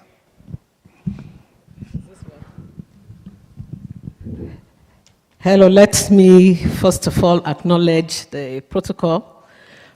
His Excellency, the Executive Secretary of TED Fund, and of course our own presenter, Dr. Yemi, and our august visitors.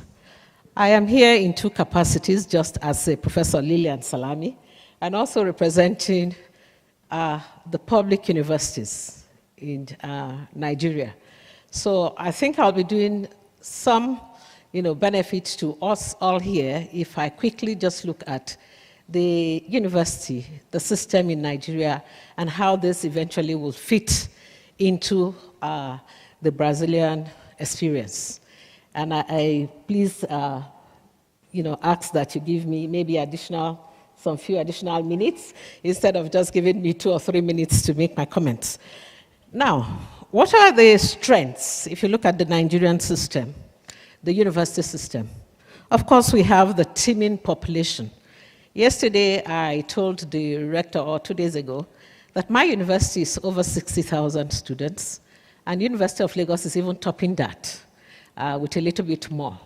And if we're about 49, that tells you for the federal institutions that we have, mammoth, population of youths.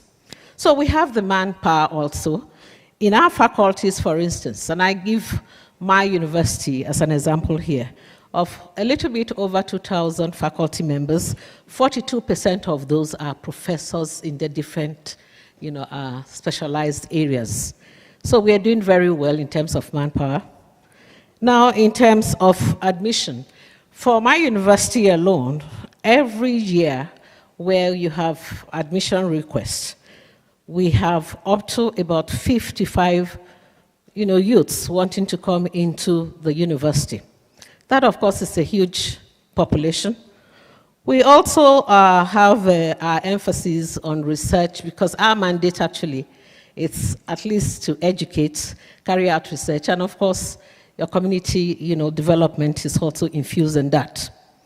Now, however, in terms of all of this, we do have our weaknesses. Now, what are some of the weaknesses that we have experienced over the recent times? And that is emigration of good hands. We are finding not only the youths or the middle age, but even the professorial cadre are beginning to find their way out of the system. We are also finding gender issues, especially if we bring to the fore here agriculture. Most times, when you look at the population, it's always the men who want to even do agriculture, if there is any. We also find that the admission requests is most times tilted towards health-related courses.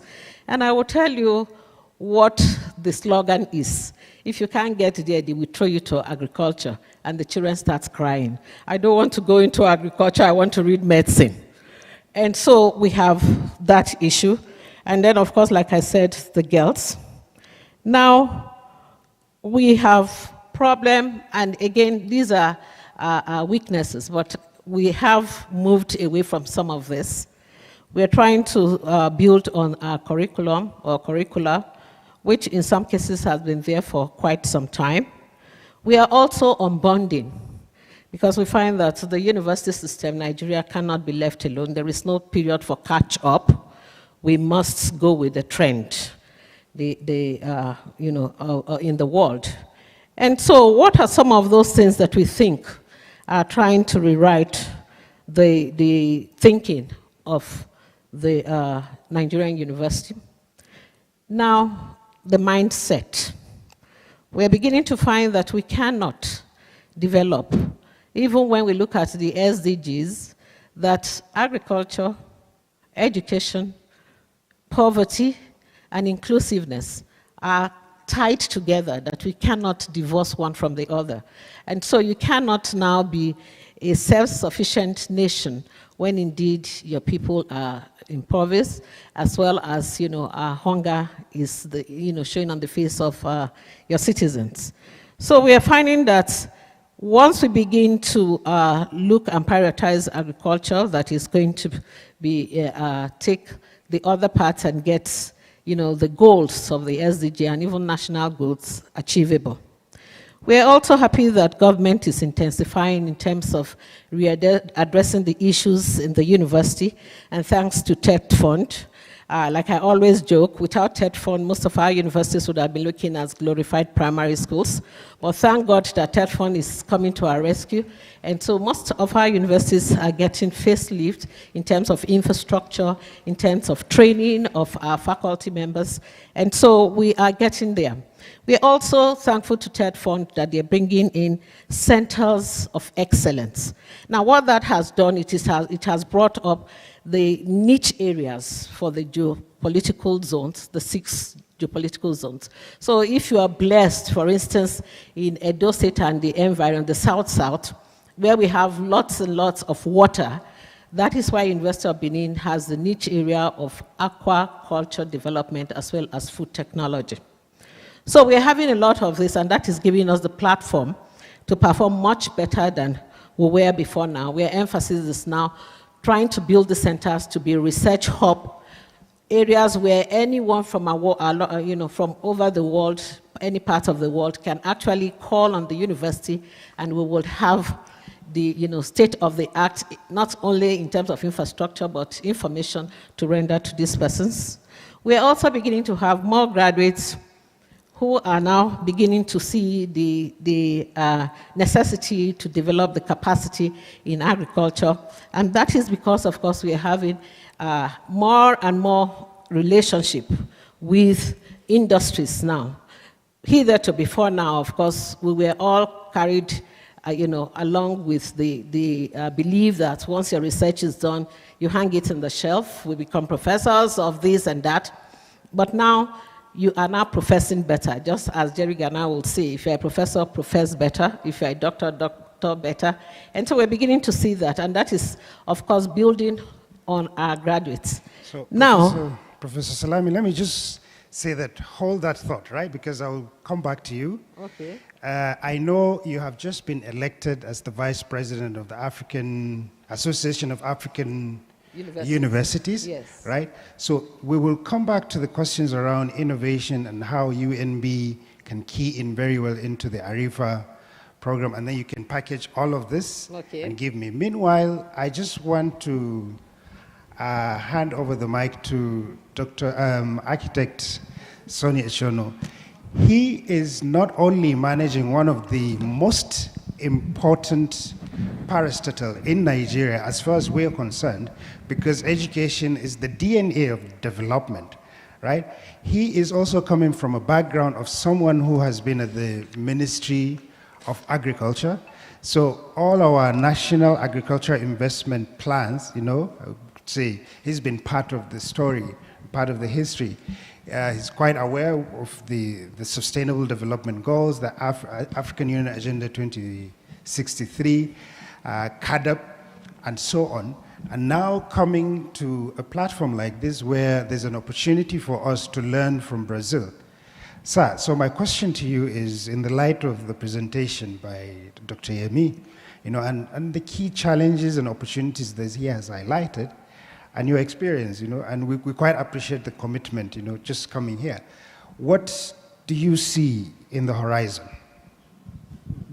Thank you very much. First, I would like to commend again Yemi for that excellent presentation, and to say I believe, just like our scholars here, it will have triggered thoughts and processes on how we can leverage on the opportunities that are here in this country to improve the system back home. Starting with some of the obvious that have been stated, that here, in terms of the climate, the vegetation, the soil types, and so on, there is a great deal of similarity between Brazil and Nigeria, meaning whatever works here, whatever grows here, whatever can be done here, should also be, it's possible to replicate it back home. That's the first part. Then, of course, leveraging on our common history and culture and level of technology, it will also mean that we don't need to take too much of a leap in taking some of the products of research, sort of the simple tools and machines and all the improvements in their processes back home. So I want to challenge our scholars to do a number of things. First, that Third Fund has two windows, as you are aware. You are participating in one already, the academic staff training and development. So we sponsor scholars to acquire higher degrees. And just as Madam just said, it is not enough to get a PhD and decorate your office with it. When we talk about PhDs being research-based, I saw the slide earlier that talked about research for development, not even and development, research for development. I mentioned earlier that there's a template here already that in Brazil, for your PhD program, you are expected to have a patent, to do something, even if it's just an improvement, an additive, or if it is a particular type of seed that will be resistant to pests, resistant to all sorts of fungi or whatever, that you should own something that you know is making practical impact, is solving a problem or addressing a challenge back home. And we have millions of them. We've heard a lot about the things that are wrong with our agriculture, starting from identifying the applicable or suitable soil type for any type of crop, planting the right type of seeds, the quality of our seeds, for example, things that have direct impact on yield and productivity. We'll expect that in your areas of research, you should think about those incremental improvements that will translate to either efficiencies or improve yield and productivity. I think it's so important that you do that. We've started up with the idea of having lecturer exchanges, but we know how difficult this can be because first, the issue of remuneration. That unfortunately, what is being paid back home is not enough to attract scholars from other parts of the world. There are any professors earning less than $1,000. I hope our Brazilian friends are not listening. You know. And on the other hand, if we send our own professors here, the cost of living also will be too high for them. So except we design a special scheme similar to sabbatical, that we can see if we can increase some of these exchanges. But I believe the model we are operating now, bringing in good numbers here to learn and go back, might be the immediate short-term solution for that.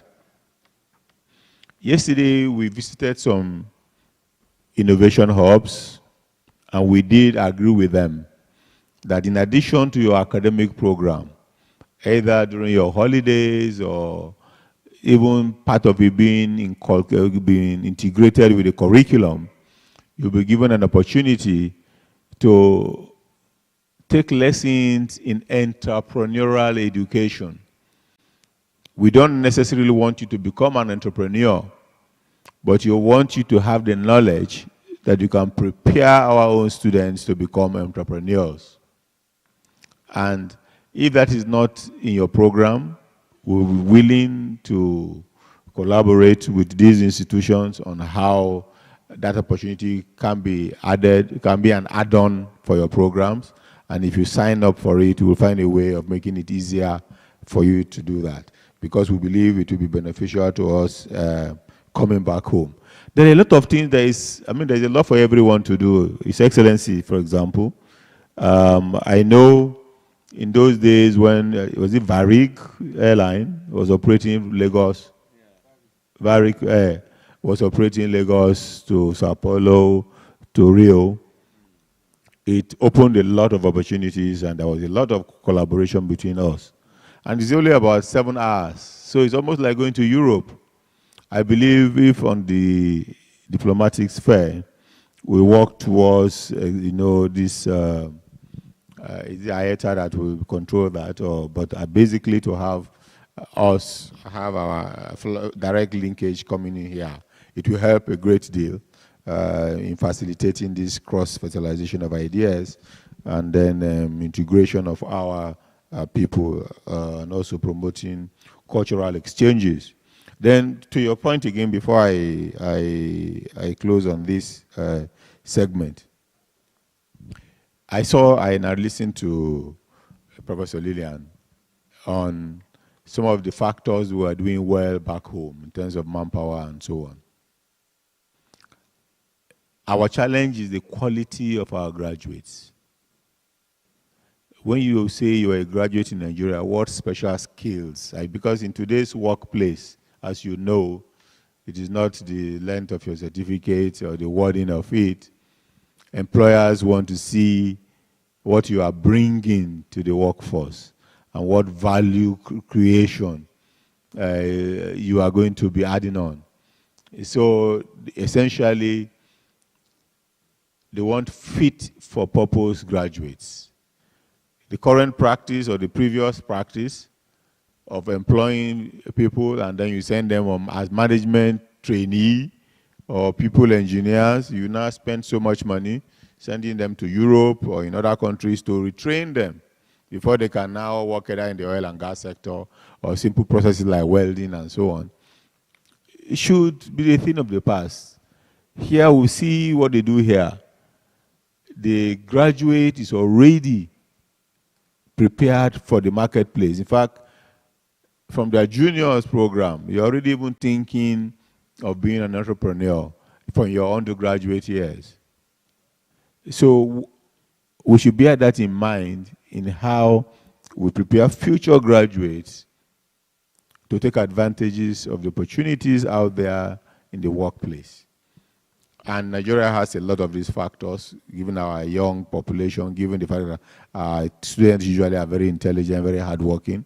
Not only in agriculture, in ICT, for example, we need to tap into that space. A lot of countries developed simply by outsourcing. That's what India did. That is what Korea did. Being able to outsource jobs from things that are not common or attractive in the West, and use that to develop their own local workforce. Brazil has done very well in making itself self-sufficient in so many fields. You should take home some of those lessons that have been achieved here. Thank you. Thank you. Thank you very much, ES. So now I will move to His Excellency Professor Muhammad Makarfi, the Nigerian ambassador to Brazil. Prof, you are an ambassador, so you're in the diplomatic circle. I know that you are also a professor of agriculture from Nigeria, so you have the pedagogic experience back there in the field and on the land. I also know that you're a member of the Standing Committee on Research and Development of TED Fund, where we are also members, and you've been doing quite a great work there. Now you have come to Brazil. I don't know whether it's a coincidence, but all the elements seem to be coming together to, favor this kind of partnership. So what's your plan for us? What should we expect in the next 5-10 years that we are targeting to increase or triple the number of fellows that we have here in Brazil? Thank you so much, Professor Razak. Let me begin by further congratulating Dr. Yemi for a good analysis of and the historical background to ARIFA. I really was carried along with the presentations and the expectations, and also the projections. All you need is to see where we can support the process. In the diplomatic circles, I must tell you that since we came in, or I reported here, I have seen how the Brazilian government, the Gambian people, the Gambian private sector has been so ready to support some of these efforts that we have found very important in making collaboration work between Nigeria and Brazil. And in many instances, to tell the least, I have at least visited not less than 20 to 25 formations, either private or public sector institutions, firms, fairs, and so forth. And from my own assessment, I found that the atmosphere and the environment is quite favorable for fostering greater linkage between Nigerian and Brazilian businesses, Nigerian and Brazilian academic and research sector. We have seen also very, very profound change of perception or attitude amongst potential investors whom we visited, willing to go and partner with Nigeria. you might have noticed a call through from here when Dr. Yemi was making presentations. It's one of potential investors from Rio who has been chasing us to work with Nigerians in various sectors, and from the Chamber of Commerce also, following a visit we conducted there. So what I am saying, from the diplomatic cycles, the bilateral arrangements, and the multilateral arrangements that are in place now have every potential for you to take advantage of. You are now here. So we are going to conquer one of the major hurdles Nigerian entrepreneurs and others face. That is overcoming, one, the language barrier, which now you are learning Portuguese in most of where you are doing. So you will have mounted one of the major hurdles. The second is the advantage that you are young and you are already on a program like the one packaged by ARIFA, which offers you opportunity to develop and focus research. All over the world, this is the way it is done. In Malaysia, in China, you must come out to something that will be beneficial to society. In fact, you don't embark on a research without first identifying a critical need, critical problem of society which you want to overcome, or you want to achieve or provide a solution to. It is in this context that you have a wonderful opportunity for you to choose among the multiple challenges that you have observed way back home and see how you can bring about a solution to those challenges. In agricultural research, for instance, is it in the uptaking of the current technology, or is it in the primary research that needs to be corrected, or is it an integration of certain valuable character you have to identify it here, either in terms of resistance, high yielding variety, or resistance to certain diseases, or even maturity profiles of crops, or some particular quality that you think Nigerians will have value for. Which area do you think you can make an impact? And then choose that. Like our brother have said, architect Sonny has said clearly that they are there for you, willing to support the other angle of research so that you can pursue it to fulfillment. If you identify a critical need in Nigeria, and that particular need can only be done if perhaps you access some funding for carrying out critical research that will lead to a viable output or result that will transform or to impact on the way this is transformed, then we are there for you. And all the diplomatic requirements that you need to have, incentives that you need to have, support that you need to have, either from the parent country or from the bilateral channels, they're at your disposal. We are at the embassy to find such willing researchers as well as entrepreneurs who can be linked together in order to provide a conducive atmosphere, conducive profile for these changes to take place. The challenge of making more food in Nigeria is obviously on you. You are the people who are here. You have seen it happening. And you have already dissected through to see how they made it. And you are in a very good potential position to make an input in that. Since you have identified and you know the solutions they have used to provide and overcome those challenges, so you are in a position to also assist and provide this kind of solutions to our own country. So it is in this context that I see that two things. All the stakeholders have a part to play. ARIFA must have some timelines, specifics, dates of activities, mapping out those that will lead to the achievement of those specific objectives, and encourage beneficiaries and fellows to take after those projects that have direct impact and direct relevance for our purpose. Thirdly, they must have timelines for these things. Yes, we have focal points and centers of excellence across the 6 geographical zones, but we should also try to marry that with the peculiarities of those particular sectors and the potentials each one offer.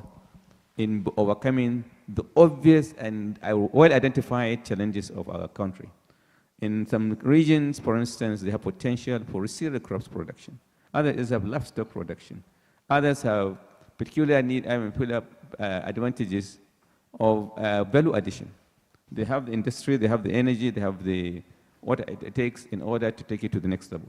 Now, recognizing those individual potentials in the different political zones, we can be able to articulate a better metrics of which problems do we emphasize in this particular geopolitical zone and which do we need to prioritize in another political zone, so that together we can be able to achieve it with the shortest possible time, and these programs can be sustainable. I will pause here because I've seen him raising his hands, and let us go on with the next phase of the discussion. Thank you. Thank you. Thank you very much, Your Excellency. So before maybe the way I'll do it is this, instead of giving Dr. Yemi to speak, since he has already actually made a presentation, we're going to open the floor to take questions, particularly from the students, from the fellows. We have been in Abuja with the faculty focal leads, we've interacted, lots of engagement among us. This is the first time we are having the students in the room. So if you have a question, right, or a comment, just indicate by way of waving your hand, and then I'll give you a chance. We will take 4 questions, and those questions can be directed to any of the leaders on the high table, and then we'll do a wrap-up, and we go for the coffee break. They don't have questions or comments. All right, so I see one. So you will go first. I'll come back to you. You. The last person at the back there. Any other question? Raise the hand so I can see it very clearly, please. Not a single lady is asking a question. All right. Can somebody hand the mic to the gentleman there? There's a spare mic.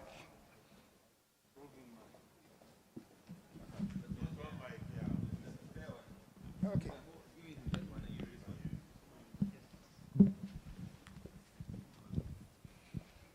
All right, so when you stand up to ask the question, you mention your name, the institution you're coming from in Nigeria, and where you are now, and the course of study. Then you ask the question.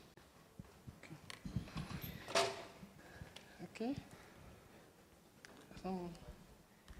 Can we have light? Yeah. There. Good morning, everyone. My name is Uchenna Goswell Ono. I'm a staff of Academy Federal Polytechnic Unwana. Here in Brazil, I am with the Federal University of Itajoba, Unife. I am so glad to be here. The program started like a dream, but it has come to reality. My comment will be directed to the Executive Secretary of Third Fund and the ARIFA management. When I saw the program, that is the ARIFA working document that was sent to us at the initial start of the program, I was very happy. I read it and digested it. I got the motivation. Then, as time went on, one thing struck me, and I said, if I have any opportunity to meet these policymakers, I will put across the question. The question is that of sustainability of the program, because I am aware that there have been many programs by successive inclusive government in Nigeria, targeted at leveraging or revamping the economy of the country through agriculture. But we have had this perennial challenge of sustainability because political actors come on board and would jettison every existing policy, no matter how good it has been. So at the end of the day, we go back to square one. So I'm too much worried about this. So that is my problem. Thank you very much. But you didn't tell us, which is your course of study here? Yes, I am doing smart grid, that is energy system, smart grids. In which department? Electrical engineering, and I am working currently on how we can use power generation to drive irrigation, at the same time drive crop production through electrical pest control system. I have done some work published online on that, so you can as well access them. Thank you. All right. Is there acknowledgement of TED Fund and ARIFA in those publications? Okay. All right, thank you. So let's take the next question. Thank you. I think this is a question to you. Try to make your question around the presentations that we've heard here. So, good morning, everyone. Permission to stand on the existing protocol. My name is Ogobuchi Daniel Oke, a staff of Michael Okpara University of Agriculture in Nigeria, and here I am with Universidade Federal de Lavras, UFLA, and I study systems engineering and automation. My area of research is application of deep learning, machine learning in intrusion detection systems in networks. And then we are working towards gathering data related to agricultural fields and then analyzing the data with machine learning to drive intelligence and automation of agricultural processes. Currently, I want to say I am so glad to be part of this program. Yes, it came like a dream. And then when I first received an invitation to submit my documents for this program, I was skeptical because that was the first time I heard about it. But I was moved. I may not be asking questions, I may just make a comment. But I was moved by the document I read at that moment. And then through the period of the program, from the first day I started, from the first day I had an interaction with my supervisor today, it gave me an indication that this is an event or a program that I should venture into. Now, from the very first moment till date, the program here in Brazil has opened our eyes to see multifaceted dimensions of areas we lack in capacity in our education system in Nigeria, and which has also given us the opportunity to learn. And then we are ready to relearn what we have learned in Brazil in our areas in Nigeria to make sure that the education system in Nigeria and the agricultural system in Nigeria is pushed up to a better standard. Right here in my school, we have an existing company that we are training, that is training us on entrepreneurial skills. That when we finish our program, even in the master's level, we start up with the Brazilian entrepreneurial companies, which will guide us better to contribute to national development back there in Nigeria. So I want to say that this program is a very important one, and then we should not leave any stone unturned to achieving the dream, because we as scholars are ready to give our input to make it work successfully. Thank you. Thank you. Thank you very much. So let's take the next question.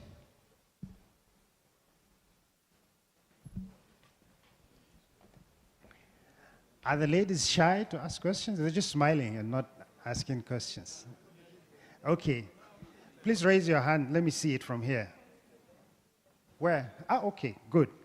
Right, I'm going to give you the chance. Sure, okay. Go ahead. All right, I stand on the existing protocols.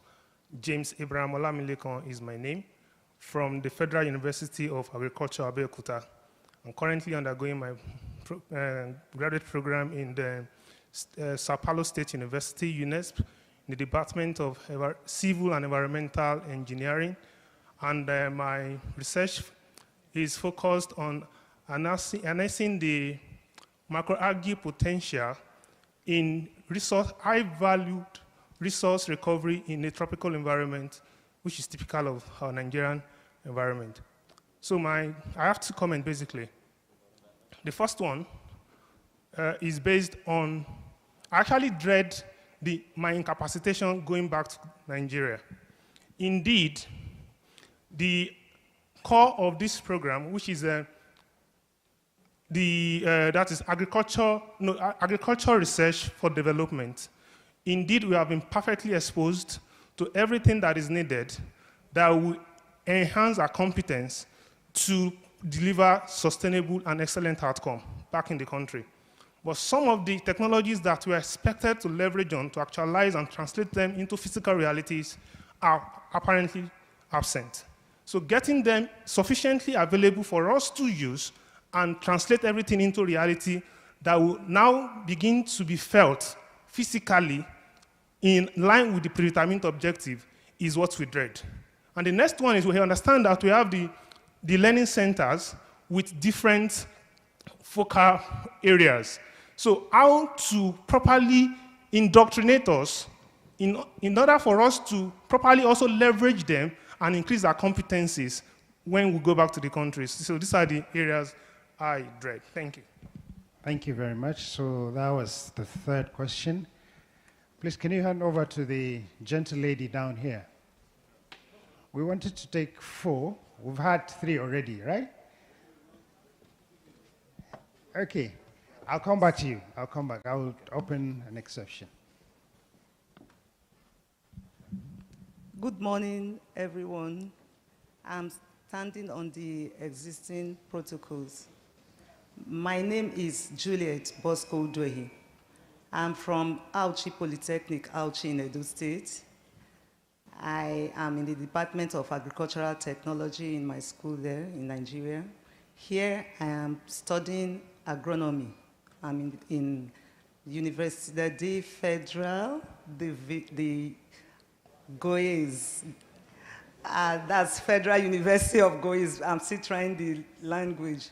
So I'm actually, mine is not a question, and I am making a comment.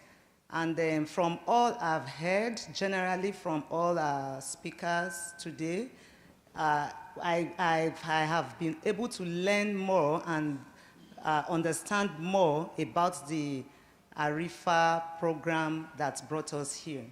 I'm actually working on specific detection of bacteria, beneficial bacteria, for monitoring the quality of on-farm bio-input production.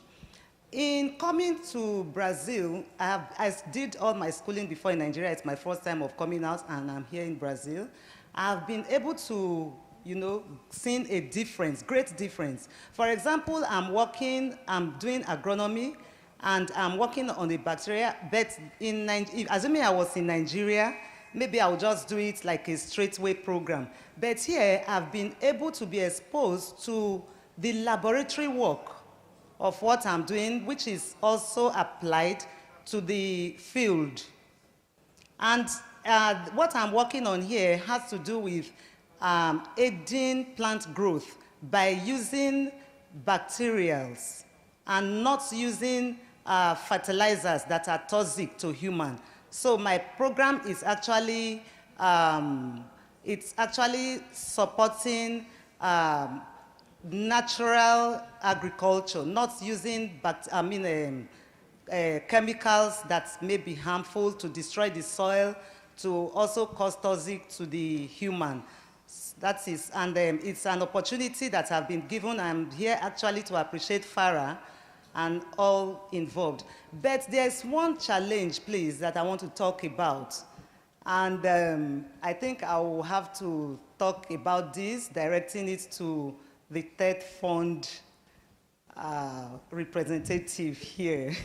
And I know he knows, that's why he's already smiling, because we already know the condition of our Naira that we brought to Brazil and how it is when you are outside Nigeria.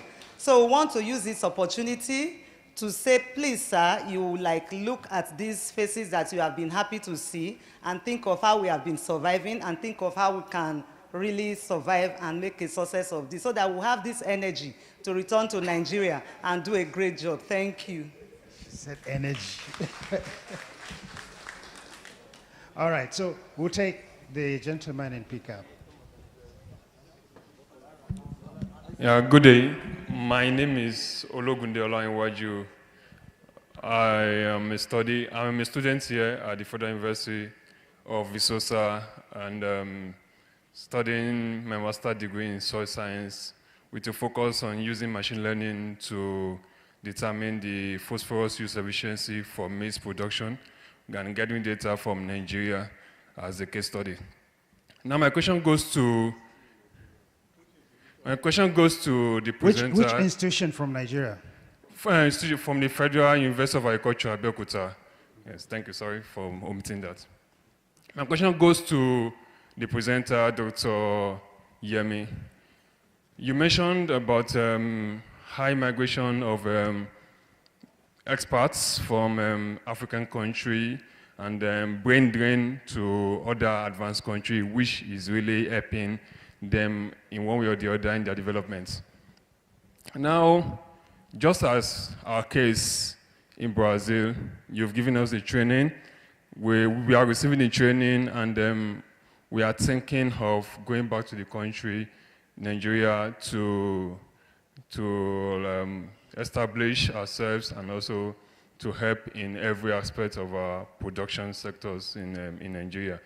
Now, I'm not trying to ask that, is it a sustainable environment, or can we omit sustainable environments where we can conduct such kind of innovations in Nigeria? Can we just omit it? Just as you mentioned, Professor Abdulrazak, that he made an innovation in Brazil, got a patent.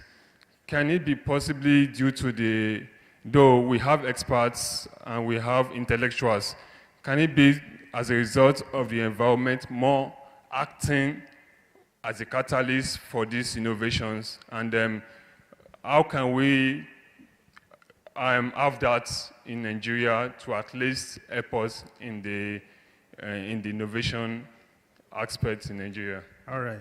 Thank you. Thank you, Olainwaju. So now I will come back to the high table. What I will do is I'll keep the questions open. I think you've listened to them. Most of them are comments.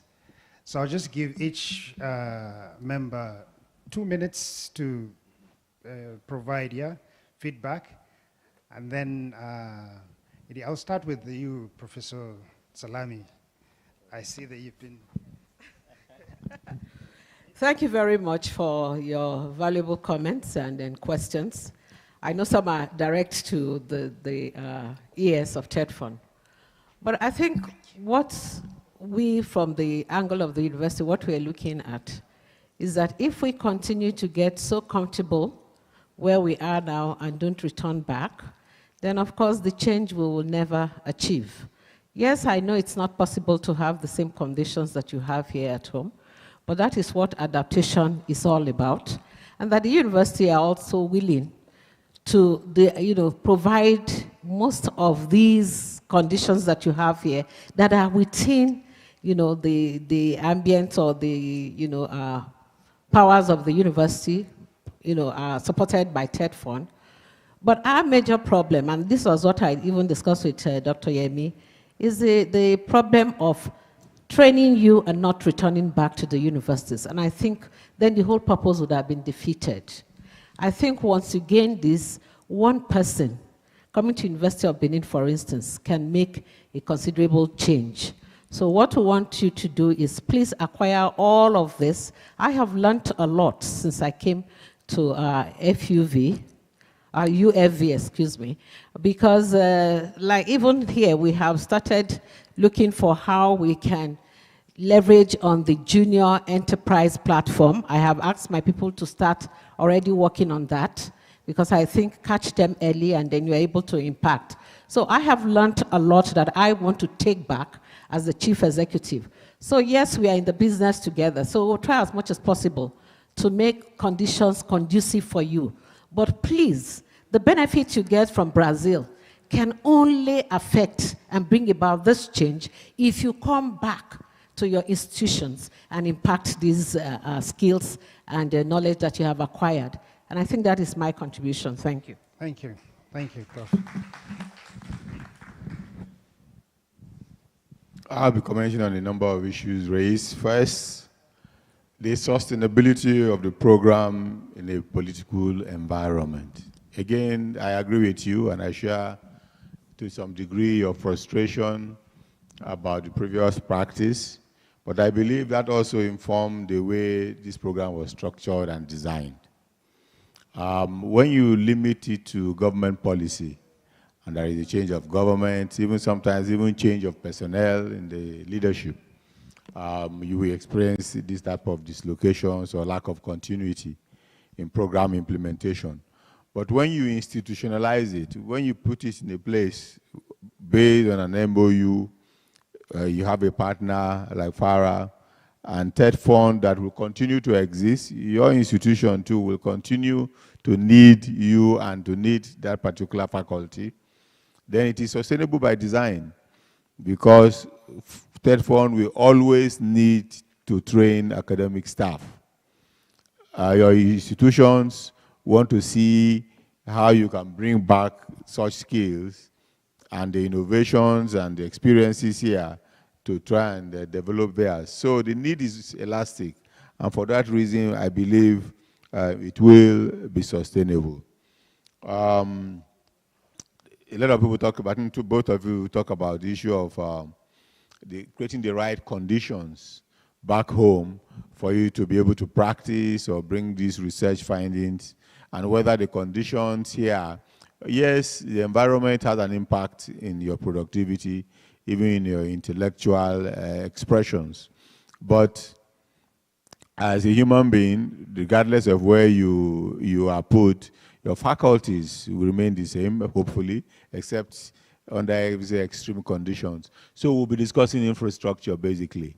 Whether you are going to have the laboratories, whether you are going to have the physical space, and the factories and all the other operational environment for you to actualize the products of your research. Again, this is something that will come as we also make progress in our own development. TED Fund is trying to promote the development of regional laboratories in our institutions. We have a very robust partnership that we are developing with industry, so we can have some of them as magnets. Also taking our concept of your sabbaticals is going to change. We're not going to have situations where our academic staff will not just be leaving one university to another university to teach the same subject.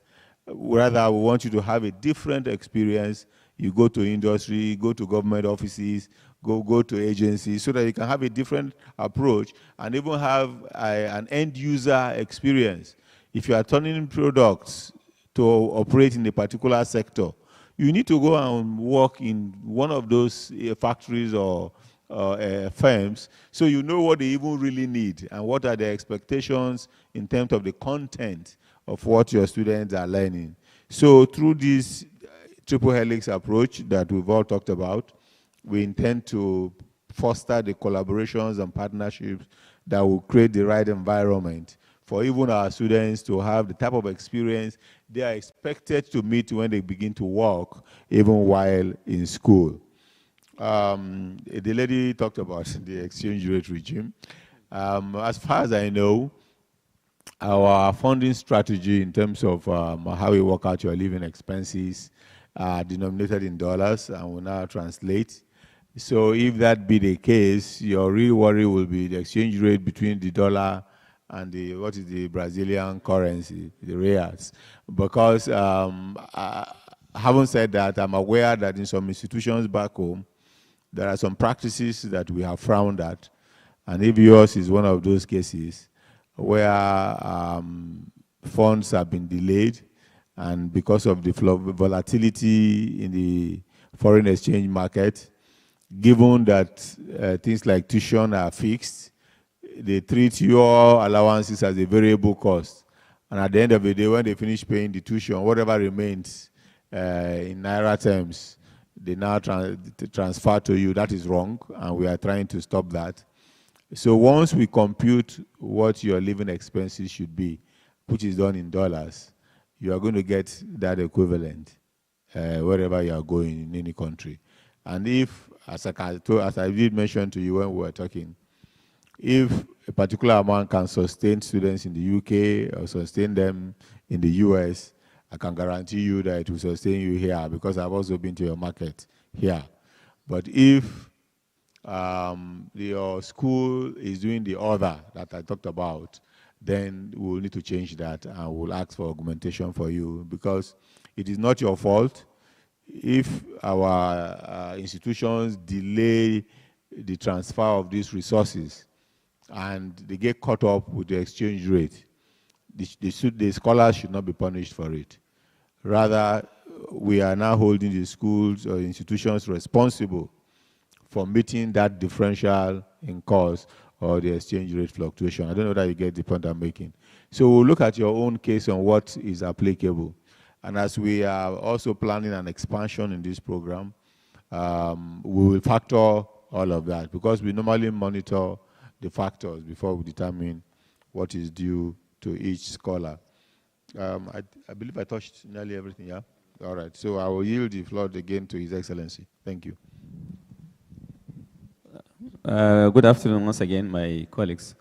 There's no specific comment that directly impact on what we have said, but that generally one can see that there are apprehensions about the sustainability of the program, just like many others due to political will. I just may wish to comment that the way it is being structured now and the way everybody goes about executing the project, I do not see an immediate challenge in the direction of training of fellows. You have a target clearly. You have 5,000 to clear within 10 years.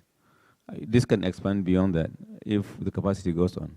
And so as long as TED fund will continue to be funded from 2% of companies that make profits in Nigeria, 2.5 now, it has been increased to 2.5%.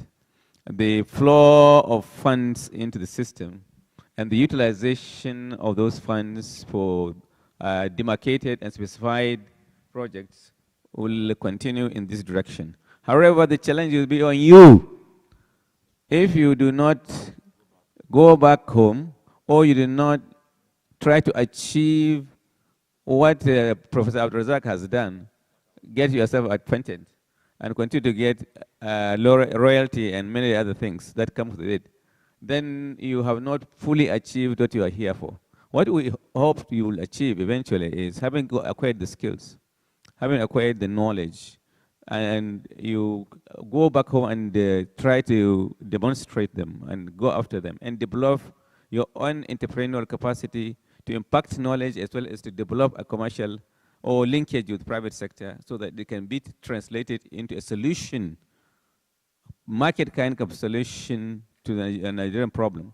Then you have not fully fulfilled some of the objectives you are coming here. The challenge is on you. So how do you translate this opportunity into real success, not for you personally, but also for the entire Nigerian populace? That is what I feel you should be thinking about, the direction you should be thinking about, so that this can be sustainable. Well, so long as we are training experts, we are training fellows, so long as these fellows identify the critical needs of society, there will certainly be, out of 203 million people, there will certainly be people that will patronize that products. And you are sure you can make a margin between what they are paying for and what you are expending in order to create that facility. That is taken. On the other hand, there is a few comments which I wanted to make. for the guy doing energy, this is Godswill, the first commenter, or the first person who commented. I am impressed about the line, the area where you are doing research, and it offers a lot of potentials and opportunity for you. I would like to singularly encourage you to dedicate your time to actually see that you get the knowledge and skills that you come here for. I have gone along many paths to some industries where I found solar devices, solar energy, and electrical energy, and the conversion of these interplay of energies has done so much for Brazil in terms of deployment of science and technology and innovations that we have not been able to achieve even 5% of what they have been able to do. So with people like you in that sector, attracting others and encouraging others wherever you have an opportunity to discuss it or to interact with people from Nigeria or in the academics or in the polytechnics, encourage them to pursue this research in those fields. It will make an enormous contribution to the rate at which we can get to the promised land. So once again, please open your eyes and continue to explore the opportunities. And we pray on the Almighty to guide us through. Thank you.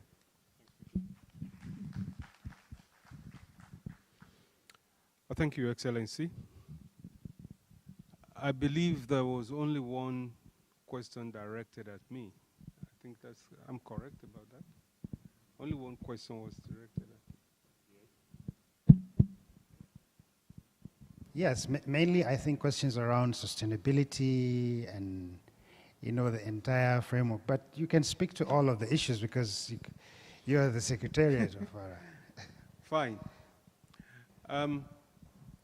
Well, you've heard from the Executive Secretary of TED Fund, and I think he could not have put it any louder than I would, that he's coming here, as a matter of fact, endorses this program.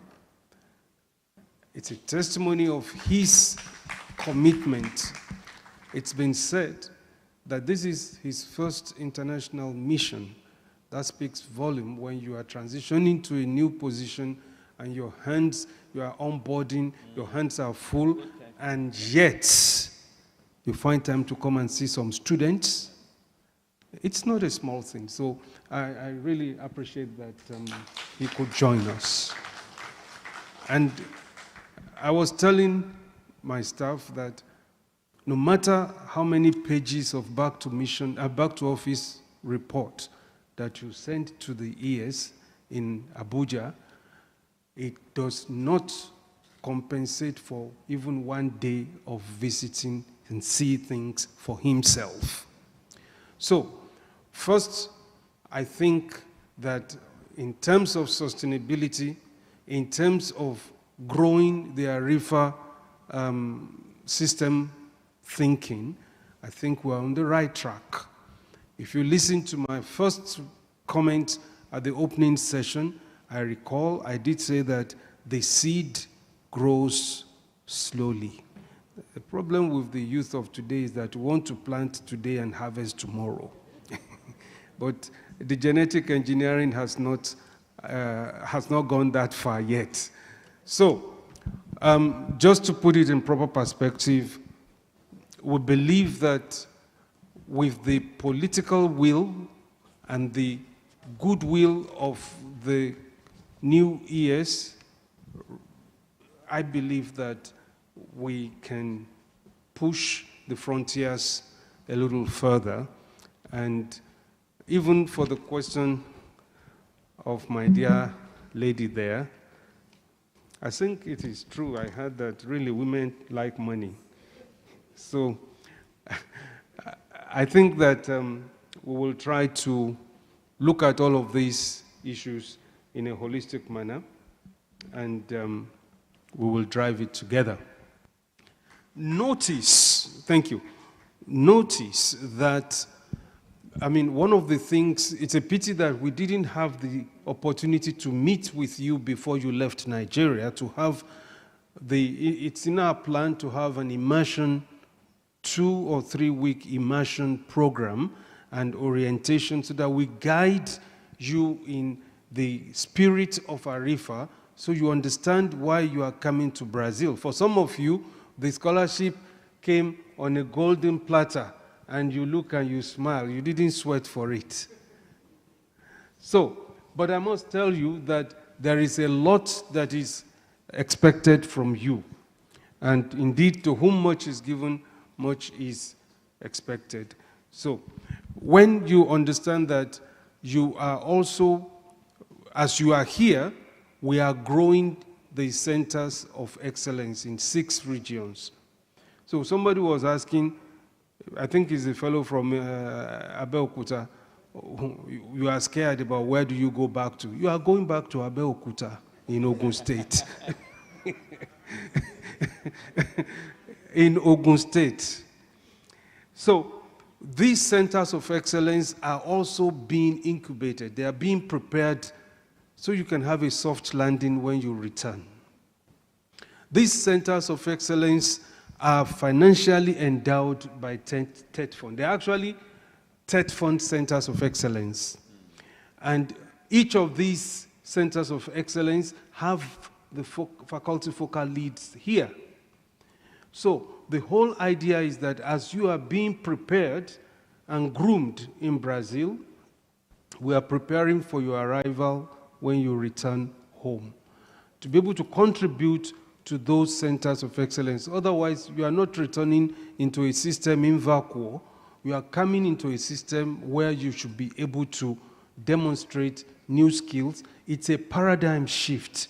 It's not your usual postgraduate. When you want to proceed to your PhD, for example, we were discussing the opportunities to have sandwich arrangements.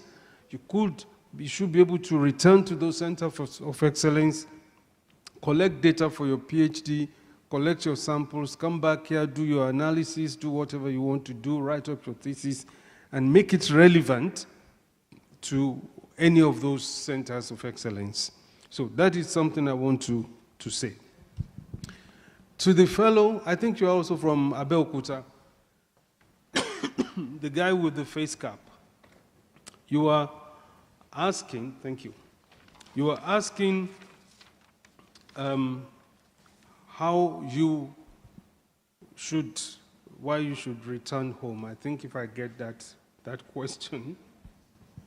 But I need to tell you, if you don't return home, you are just another statistics that left the country.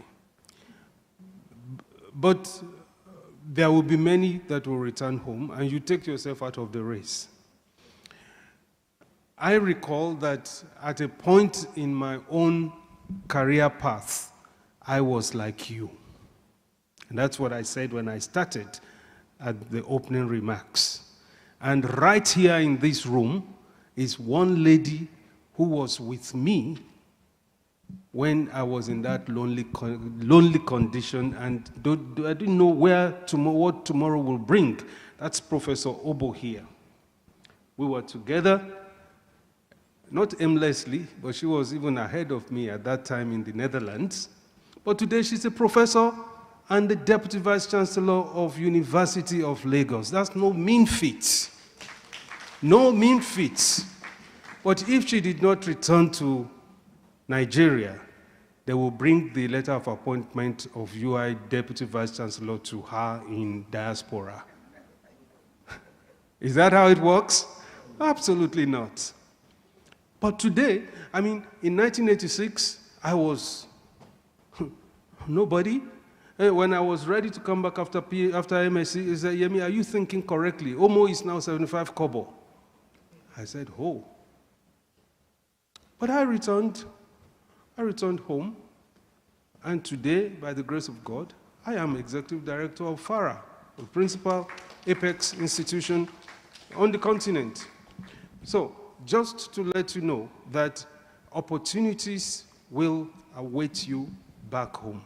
So, I encourage you, do what you can. The whole essence of sending you and investing in you is because we trust in your capacities and that the future of Nigeria. Look, all of us here, we have gray hairs. That's to tell you that our time is ticking. We will leave the place for you guys. But if you don't return, you will not sit here. And people here are not from diaspora. They are all homegrown. Think twice. Thank you. Thank you. Thank you very much, Dr. Yemi. So, you know, if you look at the program, we'll have enough time to discuss all of this, you know, innovation, systems thinking, strategies, how we can build our teams back home. Within the ARIFA framework, there's what we call the Graduate Cohort Compact. If you read the document, you will see it. This is the idea of bringing together people from within the same institution or agroecological region, focusing on a specific commodity, and then pursuing it to drive technology, to drive business. So you can have somebody studying geography, physics, chemistry, biology, and so on around cassava, right? So that when you return at the State Fund Center of Excellence and the innovation platform that we shall be forming, you will be able to apply those skills there. We'll have a lot of time to discuss that. We have been running late, so we need to make a little adjustment, and my colleague, Professor Vladimir, will clarify on that. Thank you. Thank you. We were planning for the next session to start at 11:30, and we have planned we have lunch at 1 o'clock. Okay, that's a reason for that, because Viçosa is like, I think, a small city. We have a restaurant that's very close to here. We are going to have transportation for you from here to there. But then we asked the restaurant that the best time for you to go there would be 1 o'clock, because most of their clients are there around 12 and 1 o'clock. So at 1 o'clock they can receive us better. Okay? And it works in a way that I think most of the scholars that have been some months already in Brazil, it's a buffet that you just check the weight and you can see there's a very nice food from Minas Gerais, and it's quite low price. So I invite you to wait for the lunch in less than 1 hour. And my suggestion is that we go on with the program now. So Professor Murilo Zerbini is going to present he's going to give his presentation. It's much shorter, and we can have a short discussion on that. And about the coffee break, we have reserved for them. We are not allowed to have food here because of the pandemic. So we will provide for you individual packages. They are there outside. When you finish this, you can go get there and get the package and take and eat whenever you want. Okay. Also during the afternoon, when you finish, will be another package for individual packages for you as coffee breaks. So my suggestion is, as we go on, I will invite Professor Murilo Zerbini to come. Oh, sorry, I will close the session now. Sorry, I'm not very used with the protocol. Thank you very much. Thank you, Excellency. Thank you, yes, thank you, Edie. Thank you, Vice Chancellor. Very grateful. Thank you very much. So for those of us, that may want to engana, how do you say, deceive the hunger a little, there's water outside. You can just take a sip from outside. We're not allowed to drink or eat here. And then I know that there are many people, some of us are fasting, so yes, so it will be less than 1 hour, and we're leaving for the lunch, okay? Yes. So I would like also to invite Professor Simone Facioni to come for the discussions. Oh, no, sorry. First, just the presentation, okay? Just Professor Murilo Zerbini going to give his presentation, and later we're going to join him for a short discussion. Short, I mean short. Okay, thank you.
Okay, thank you, and apologize for the change in the program. My presentation is going to be very short. I only have 10 slides.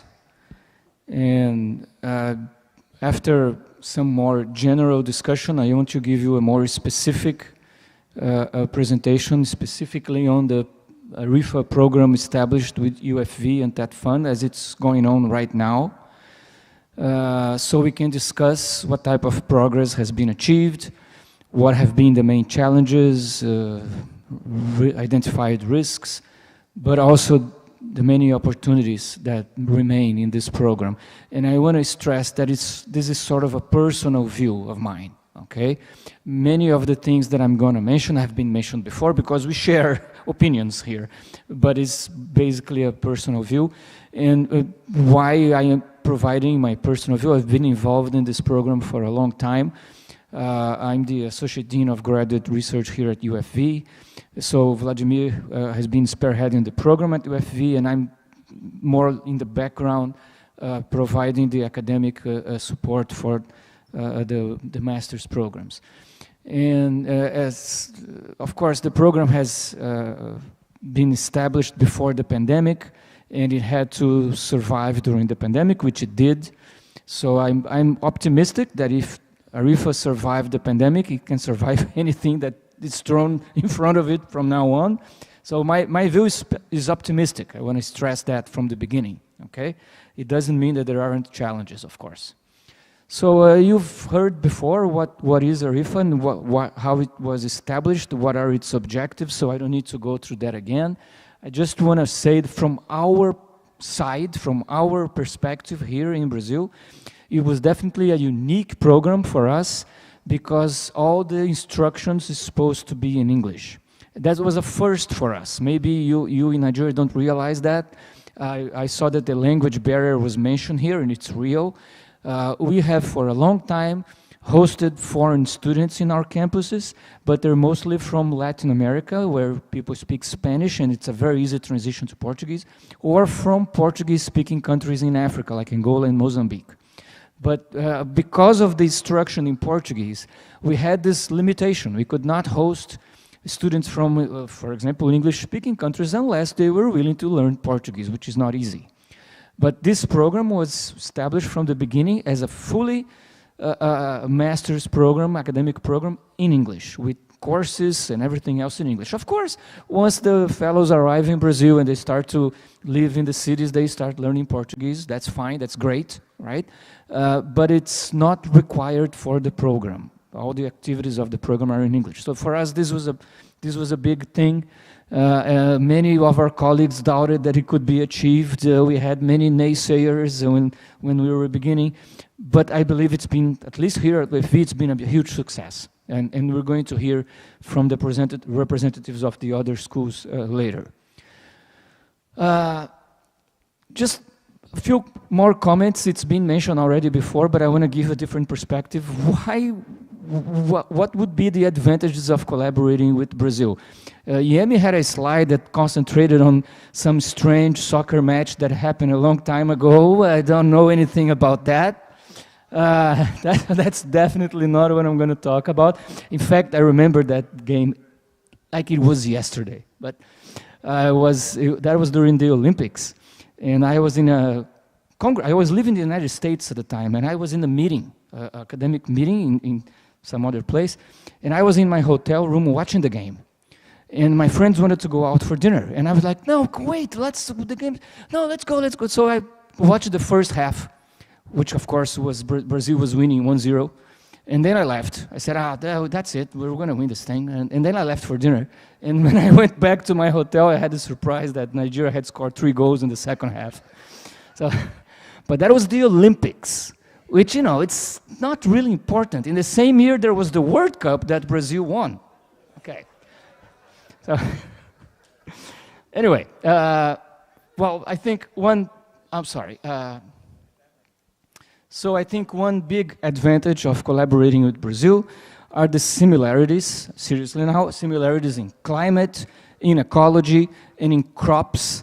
And therefore, you many of the problems that you have in Nigeria, either we have here or we had here, so we can help you solve them. And here in Brazil, we were a victim of this situation where a lot of technology was transplanted from the US or from Europe and simply would not work under our conditions. I'm sure you have experienced similar things in Nigeria. So I'm not saying that we're going to transplant our technologies to Nigeria. That's not going to work either. But the process of transferring that technology should be much easier because it's technology that's been adapted to a tropical environment with many similarities with Nigeria. And just in terms of crops, I'll just give you one single example, which is cassava, which I know is a huge crop in Nigeria. Nigeria is by far the world's largest producer of cassava, but it's a crop that is originated in Brazil. It's from here. It was taken to Africa by the Portuguese in the 16th century. So we have a strong tradition of cultivating cassava. Embrapa has a center dedicated to cassava. All the universities, all the agricultural universities have research programs in cassava breeding, cassava diseases, pests, and everything.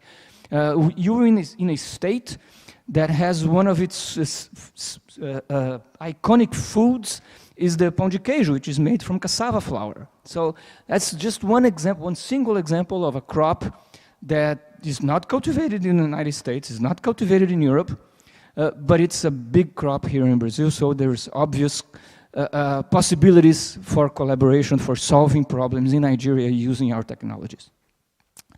Now, another advantage that I like to mention, and that's important, it's collaboration without colonial overtones. I think this is, a lot of people don't realize the importance of that.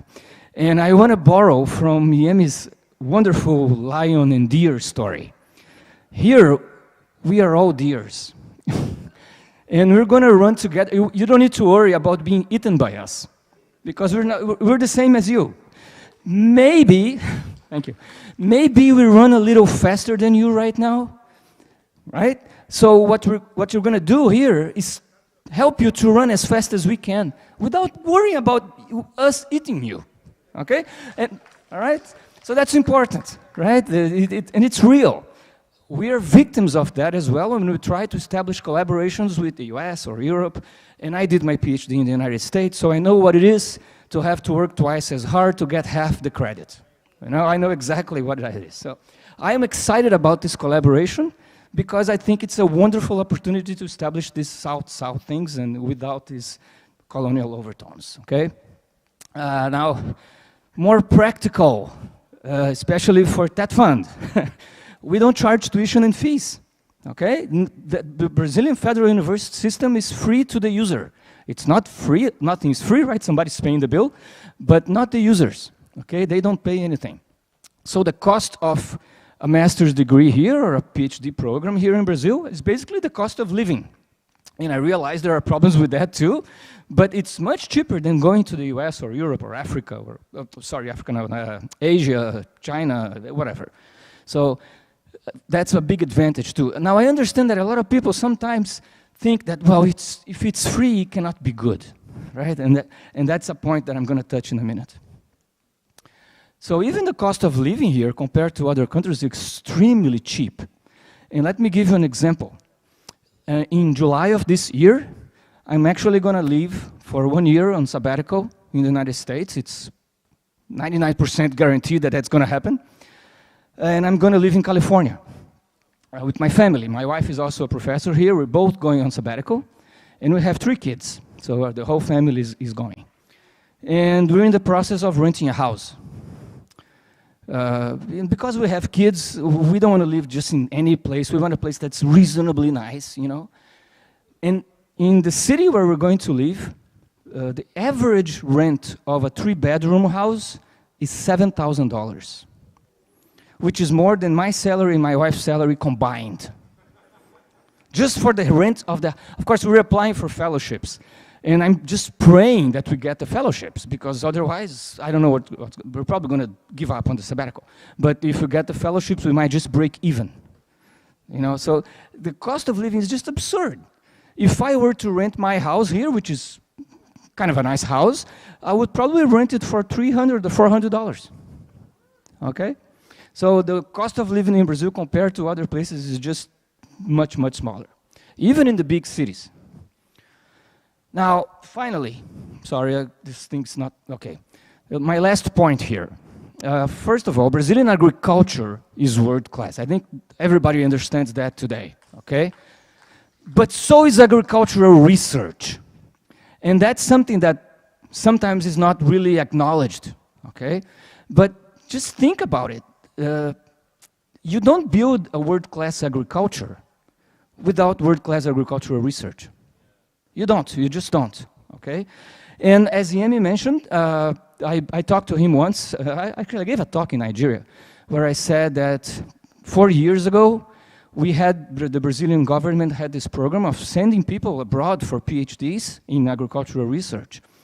And today this program, it still exists, but it's much smaller. Why is it smaller? Because we don't need to send people abroad anymore. We have built the competence here. So our students now, they do their PhDs here. Sometimes I encourage them to go for postdocs abroad, but then they come back. And that's the other point. I saw the discussion before my talk. Should I go back to my country? What if I go back to my country? And this Brazilian program was extremely successful. I would say 95% of the people who went abroad for PhDs came back. And there is always 5% who are hopeless, right? But 95% of the people came back. And over the years, we built this really, I'm talking about agricultural research. I'm not generalizing to other fields, okay? But in agricultural research, I will argue with anyone in the US, in Europe, whenever, that we can do research that is as good as what they do, or in some cases it's better, okay? And I could just hope that we had as much money as they have, because we do what they do with 1/10 of the resources that they have, okay? And there was a period in Brazil here, and I was here, I've been here since I came back from my PhD 28 years ago, when it was from 2002 until 2016, more or less, 14 years, when we had so much money, so much support, so much resource. And during those 14 years, our productivity just went to the sky, and everything was, it showed what we could do if we had just a little bit more resources. And unfortunately, the situation is a little different now, but hopefully it's going to change this year. So anyway, our agricultural research is world-class, even if we don't charge tuitions and fees, okay? So you can believe that. So it's a great opportunity for us now to pass what we did during these 4 years to other people, to other countries that are in the similar situation that we were before, okay? So that's why I think these are the advantages of partnering with us. So the program was launched in 2019, November 2019, and just pay attention to the timeline, right? November 2019, we're close to some major event that started happening in the world in January 2020. So the forecast was to have 120 scholars enrolled here at UFV, master's programs, by the middle of 2020. That was the forecast. Unfortunately, in March of 2020, our university and all other Brazilian universities, of course, they suspended all academic activities, and they only came back in June 2020 online. So even then, we went on with the program. We decided that we could not stop. We had that fund support. We could not just suspend everything. So we started a selection process in September, October 2020. And by November, 55 scholars were enrolled, all here at UFV, all of them at UFV, in this first round. Now, there was a second round. So the activities started in November, fully online. And I'm going to come back to this online thing in a minute. So in the second round of selection, these numbers may not be exact, okay? I did this last night, and maybe these numbers are not, these are exactly right. The 9 and 55 are exactly right. These might be a little off. But we had a similar number of candidates, and 33 were enrolled. But this time in different universities. We have 6 universities participating in the program now, and they all have representatives here. They're going to talk this afternoon. And we're about to expand it even more. So this is just to give you an idea of the graduate programs that accepted Nigerian scholars in the first round, the 55 that I mentioned. So it covers several areas, not just agriculture in the end. There were people interested in other programs as well. The largest ones were agricultural engineering and animal science. So there's animal science here with 5, and also management and conservation with 5. So 55 in total. And we started offering the courses in English online in the first semester of 2021, the second semester of 2021, and in the first semester of 2022. So in each one of these semesters, there were between 15 or 25 courses being offered entirely in English, which was a big first for our university. And I think Vladimir will confirm that today UFV is the Brazilian university that offers the largest number of courses in English. Is that correct, Vladimir? Yeah, maybe not, well, okay, USP is so much bigger than us, maybe they offer more, but we're definitely one of the top ones in terms of that. And again, I want to stress, this was a first for us, okay? So the classes started online, and this is an image of one of the TETFund virtual hubs in, in Nigeria. This is from November 2020. So, of course, we had to adapt, right? So by now, most of the scholars have finished their coursework, and finally, they started arriving in Brazil in November of 2021. And these are pictures that were taken when they arrived at the airport. Maybe some of you are here, I don't know, okay? And we have about 35 scholars currently in Brazil. Again, this number could be off for a couple, give or take 1 or 2. We hope that all of them will be here by the end of this semester. So that's progress, right? And as I mentioned, this, you have to put this in perspective. This all happened during the largest pandemic that the world has had to deal with in 100 years. So I'm not kidding when I say that. If we survived COVID, we can survive anything, okay? And we have also the 6 TETFund training hubs established in Nigeria, and we had an opportunity to visit some of them when Vladimir and I were there in February.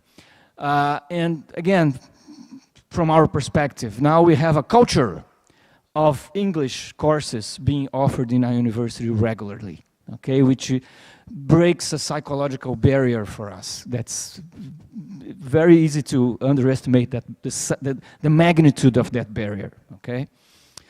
Now the challenges and the risks, and of course they exist. So we had to deal with online teaching. That was not easy. Many of the scholars have had very precarious internet access. We could tell that from, I taught 2 of these courses, so I dealt with that. And even when they had good connections, many of them had excellent connections, online teaching is not the same. And I speak again from experience. I have a pretty good teaching load in my graduate program. I love teaching in person. I love being to talk and to look at the person's eyes and see how the person is reacting, the body language. He didn't like what I said, or he liked what I said, and there is a whole interaction that's established that's just impossible online. And I attribute to that problem the fact that a significant number of scholars performed very bad and ended up being terminated from their enrollment, which is a shame. But unfortunately, I'm also the associate dean, so I also have to enforce our academic standards, and I had to, unfortunately, be directly involved in many of these cases where enrollment was terminated. We certainly expected a number of scholars to be terminated. That happens with Brazilians as well. It's part of the business. But this number was a little higher than we were anticipating. But I'm positive that the pandemic and the online teaching was a big factor in that. So going forward, now that we're not going to have that problem anymore, hopefully we'll have much less of this problem. Of course, there was also delays in arriving in Brazil, which may impact the amount of time that the scholars will be able to stay here, which may affect the quality of the research that they do here. But since this was also a direct result of the pandemic, our university has been dealing with this with a lot of flexibility in terms of the deadlines that the students normally have. Usually, a master's program has to be finished in 3 years, and that used to be very unflexible. But you can expect some flexibility on that. At least here at UFV, we'll hear from the other representatives as well. So even though there was this delay, I'm cautiously optimistic that this is not going to affect the end product of your master's programs. There are issues that some scholars have not yet received funding, and there's the opposite. Some candidates that have already been awarded funding have not yet been admitted to Brazilian universities, and my colleague Vladimir has been working relentlessly on that, and the agreement that's going to be signed with FARA, that may be one big factor in solving this problem, okay?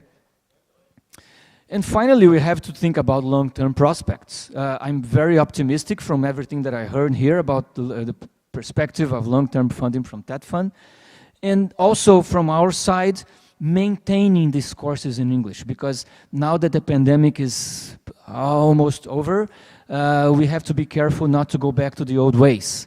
There will be a temptation to go back to the old ways, right? But we have to make sure that doesn't happen, at least in this aspect, and that the English courses continue to be offered on a regular basis. Finally, opportunities. Well, there are many, okay? We offer very good practical training, and it includes lab work, it includes field work, it includes pretty much everything you want. If you are proactive, you can you can determine the direction that your research is going to take, of course in agreement with your supervisor, but there is all sorts of opportunities in terms of the practical training that you can get. Our master's programs are fully academic programs that offer full-time in-person training. So that's a great opportunity for everyone who's enrolled. The program, as I said, has been expanded to 6 universities, and it's going to be expanded even more. At some point, Vladimir is going to give you more details about that. So, I don't know, 45, 50 universities. So pretty much all the Brazilian federal universities will be able to offer enrollment for ARIFA scholars. One possibility that at some point we'll discuss as well is to expand the program to PhD scholars, PhD degrees, okay? Basically, the only difference here is in terms of costs, is that it takes twice the amount of time, so 4 years instead of 2. So, of course, that's a significant difference. But again, as I said, no tuitions, no fees, just the cost of living. And of course, if you get a PhD degree, you can become a director of research. With the master's degree, this may or may not be possible, but with the PhD degree, that will definitely be the case. So it's part of your, all right, it's a more advanced degree, of course. We would also like to see the program expanded to other countries in Africa, and I know that EME has been working a lot on that. There's already some possibilities, right? And we would hope that one of the outcomes of this would be the establishment of long-term collaborations with universities in Africa. And by long-term, I mean either by collaborative projects involving grants and everything, dual degree programs, which is something that we're very keen to establish with different universities everywhere. So there is really a wealth of opportunities here that we'll be able to explore now that the program is finally going on the way we had hoped it would be, right? With in-person, with the scholars being here, and everything that we had planned finally happening now.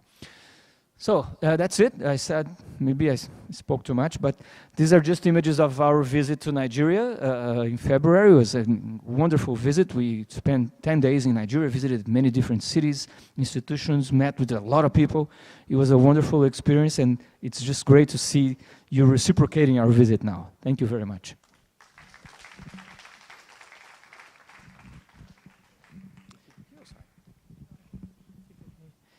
Thank you, Professor Murillo. So now, as in the plan, we would like to invite Professor Bola Obo, Deputy Vice Chancellor, University of Lagos, to join us in the table. Thanks.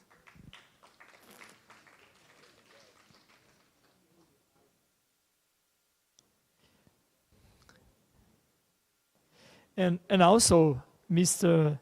Abdullahi Baba Imam, Director, Academic Staff Training and Development for that fund. So, thank you. it was nice that we had the opportunity to meet both of them when we were in Nigeria. So, according to the program, I'm supposed to invite myself to the table. So I will invite Professor Vladimir to the table. No, it's me. All right, you can take your seat. I'll invite the next people then. I think, oh, yeah, sorry. it's What Simone is? Fassioni. She's Simone, here, right? I forgot. Sorry, Simone. She's here. Please come. Professor Simone. Please apologize me. Come, please. So just as they prepare to settle down, a few announcements for the fellows. You have seen the videos we showed here, right? So that came from the work of our communication unit in FARA. Now we want to do similar recording with you.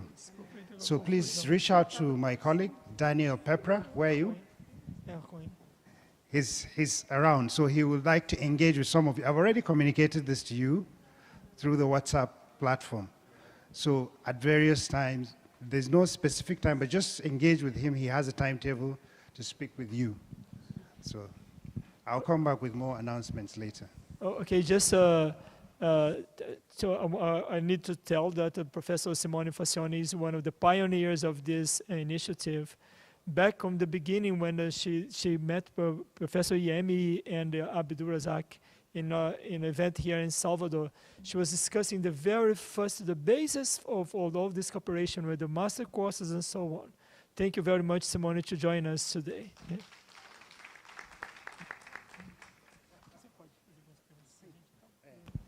So Professor Vladimir, you can take your seat. Let's, yes, that's your seat. So what I'm going to do, let me go down memory lane, go historical. You've had Professor Simone was the very first person to really engage with us in Bahia back in 2018, yes. So let me start with you. You know, how has it been? You know, it's been 4 years now since this whole dream started, and here we are with close to 100 students, 6 professors managing our hubs. What is your take today? Well, good morning. Well, actually, good afternoon, everybody. And it's a really good pleasure for us to see that something that we have planned like 4 years ago now is in place. And actually, despite of the pandemic, we could do a lot of things. So I believe that if we didn't have these problems all these last 2 years, now our achievements would be even greater than it is today. But it's nice that the program is still on. We still have plans for the next few years. And at UFV, we have always been a lot of cooperatives, and we believe in cooperation, international cooperation, institutional cooperations. And I think that we had the seed like 4 or 5 years ago, and now we are collecting the fruit. So I hope we can still collecting more fruits in many and many years, and actually including more people from Brazil and from Africa as well. Okay, so thank you for all being here today with us. So let me just hold you there before I pass to the next speaker. I know that you're a specialist in animal science, right? We've been to your lab, to the field. Some of our colleagues were in your space yesterday. So in terms of looking forward in the future, we know there's one of the TED Fund Center of Excellence is looking at setting up an innovation platform around animal science. How far have these discussions gone with you? Well, actually, we can discuss about livestock centers. At this moment, we have an initiative with Zimbabwe, okay, for livestock production, beef cattle pasture, and beef cattle reproduction, production, I think it's a good model that we can also replicate in other countries. Our Department of Animal Science is one of the strongest departments in animal science, not only in Brazil, but also in South America. And something that is quite interesting is that we have a lot of things in common because we need to breed animals for a tropical environment, where we have not only problems with climate, we have problems with feeding, with pasture, and ticks, and other pests. So I think we have a lot of things to discuss. And actually, I'm really proud about what livestock production has done in Brazil. We are one of the most important producers of beef in Brazil, in the world, not only for beef, but pigs, chicken, dairy. We are an important producers of dairy. So we have technology that might be replicated in other countries. And we are really keen to develop this kind of cooperation. Thank you. Thank you very much, Professor Simoni. So, yes, if you can just pass the microphone to Professor Bola Obo. Congratulations, you have just been elected as the new Deputy Vice Chancellor, Innovation and Research in the University of Lagos. And your center has been very, very helpful, in fact, in the ARIFA program, in helping us to reach our early milestones, right? It is only because we could demonstrate, I think, the results from University of Lagos that more and more goodwill came our way as we implement. And here we are in Viçosa with some of your students, have just been released, they should be on their way. What is your take, experience, what can you share with the students, especially seeing us for the first time? Yeah, thank you very much. Yes, it was quite difficult at the beginning because we got to know about this program sometime, I think that was September 2020 in Abuja. And we were and then Dr. Yemi said, we'll be visiting to see the facilities you have. And within a week, he visited, and the next thing was, can you start online programs with all the facilities we had seen? And so we tried to see from our graduate students, assistant lecturers, most of them at that time. Some of them even had their masters at that time, those who would be interested in taking a second master's, and those who would be interested in also maybe their first master's. The program was marketed to them, and at that time we had about 17 of them on board.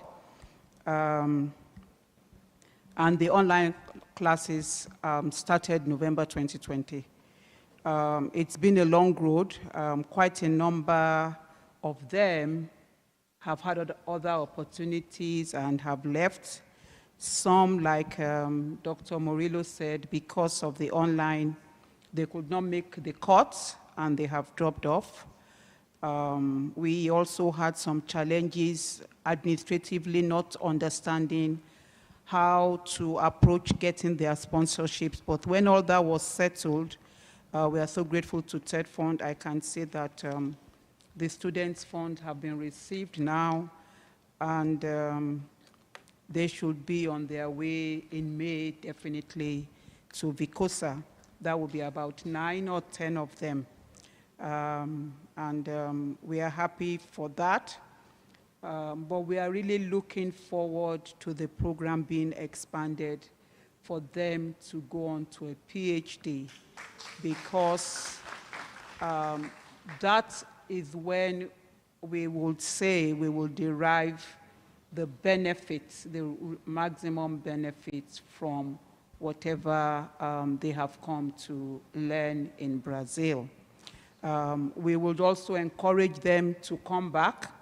I've heard some people talk about coming back, not coming back, but I would encourage people to go back. Once you go abroad to whichever country, you build your networks. And once you build those networks and you come back, those networks will serve you in the sense that you will be able to work with your supervisors, colleagues you met in that lab, to apply for grants, and those grants would make life easier for you in your home country, to do experiments, to also travel back to those labs for some period to do one or two things, and you find that that makes you grow faster than even those who don't have that opportunity. So it's an opportunity you have, and coming back, you find that you are able to excel and your work is known, and you become an expert in that field. The Nigerian government, whatever we say about it, realizes if you are an expert, you are always called upon to serve one way or the other. And with the networks you have built, you'll be able to live a good life as an academic. So we are looking forward to the PhDs. From all we have seen, we are also looking forward to having what we call dual degrees with the Brazilian government. We will really have to talk about that.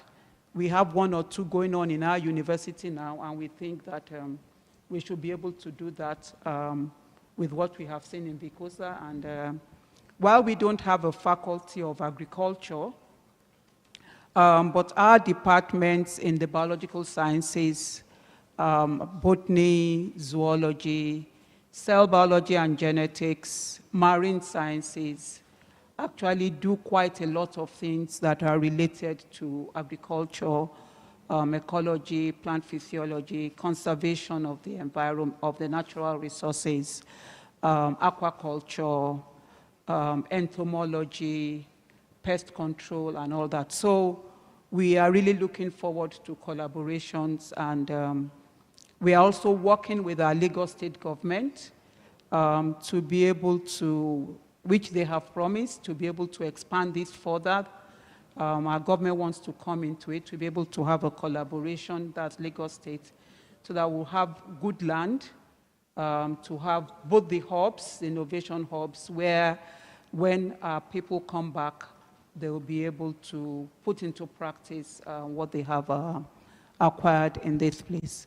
Thank you very much. Thank you, Professor Bola. Please, if we can hand over the mic to Mr. Abdullahi Baba Imam. I know that you are the Acting Director, Academic Staff and Training in TED Fund, a very, very strategic and sensitive position, because he's in between. He has to look at the books and ensure that the funds allocated to students are there, then talk to me and find out, okay, have they been admitted or not? You know, talk to their institutions who are responsible for disbursement. A lot of, you know, complex decisions to be made based on, you know, information. And I know that you're also coming just when another person was leaving the office, so there was that period of transition. So lots of challenges. How far are we in terms of mitigating those challenges? Because especially in FARA, we're looking to automate the process, the selection process, you know, so that it becomes integrated with your part, you know, some kind of digital infrastructure where candidates are only able to apply when they are screened and okayed by either home institution or TED Fund or the receiving institution here in Brazil. What's your take in terms of mitigating these challenges?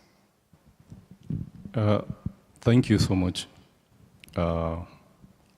It's a privilege actually to stand or to sit down before my boss, and as well, and as well the ambassador to Brazil.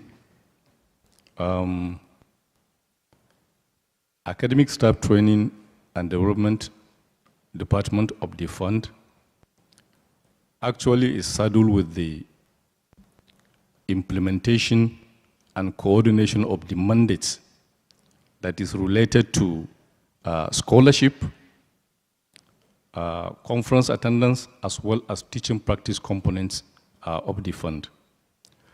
But in this case, we are talking of the scholarship. What is actually obtained is that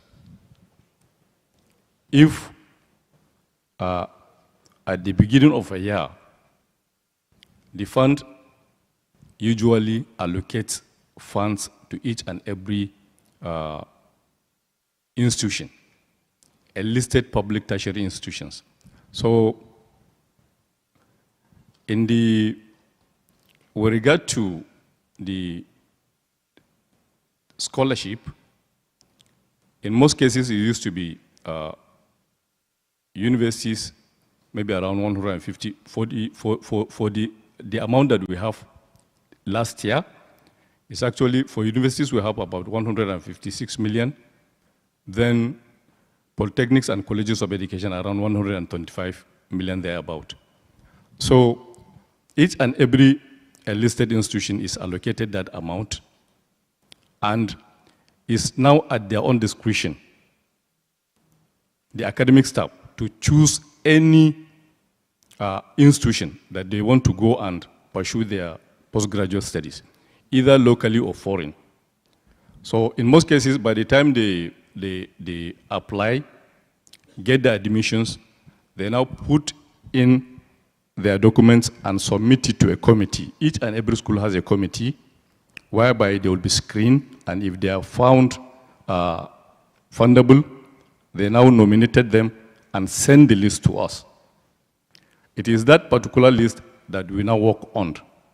We already have a template in-house whereby all your allowances, tuition fee, upkeep, warm clothing, research, and conference attendance and the rest, we'll now use that template, compute what is due for you, and at the end of the day, we'll look at the total and send it to the school. That was what is obtainable few years back. But with the emerging issues of paying the tuition fee, particularly those that are in foreign institutions, there are a lot of cases of maybe fluctuation in the exchange rate.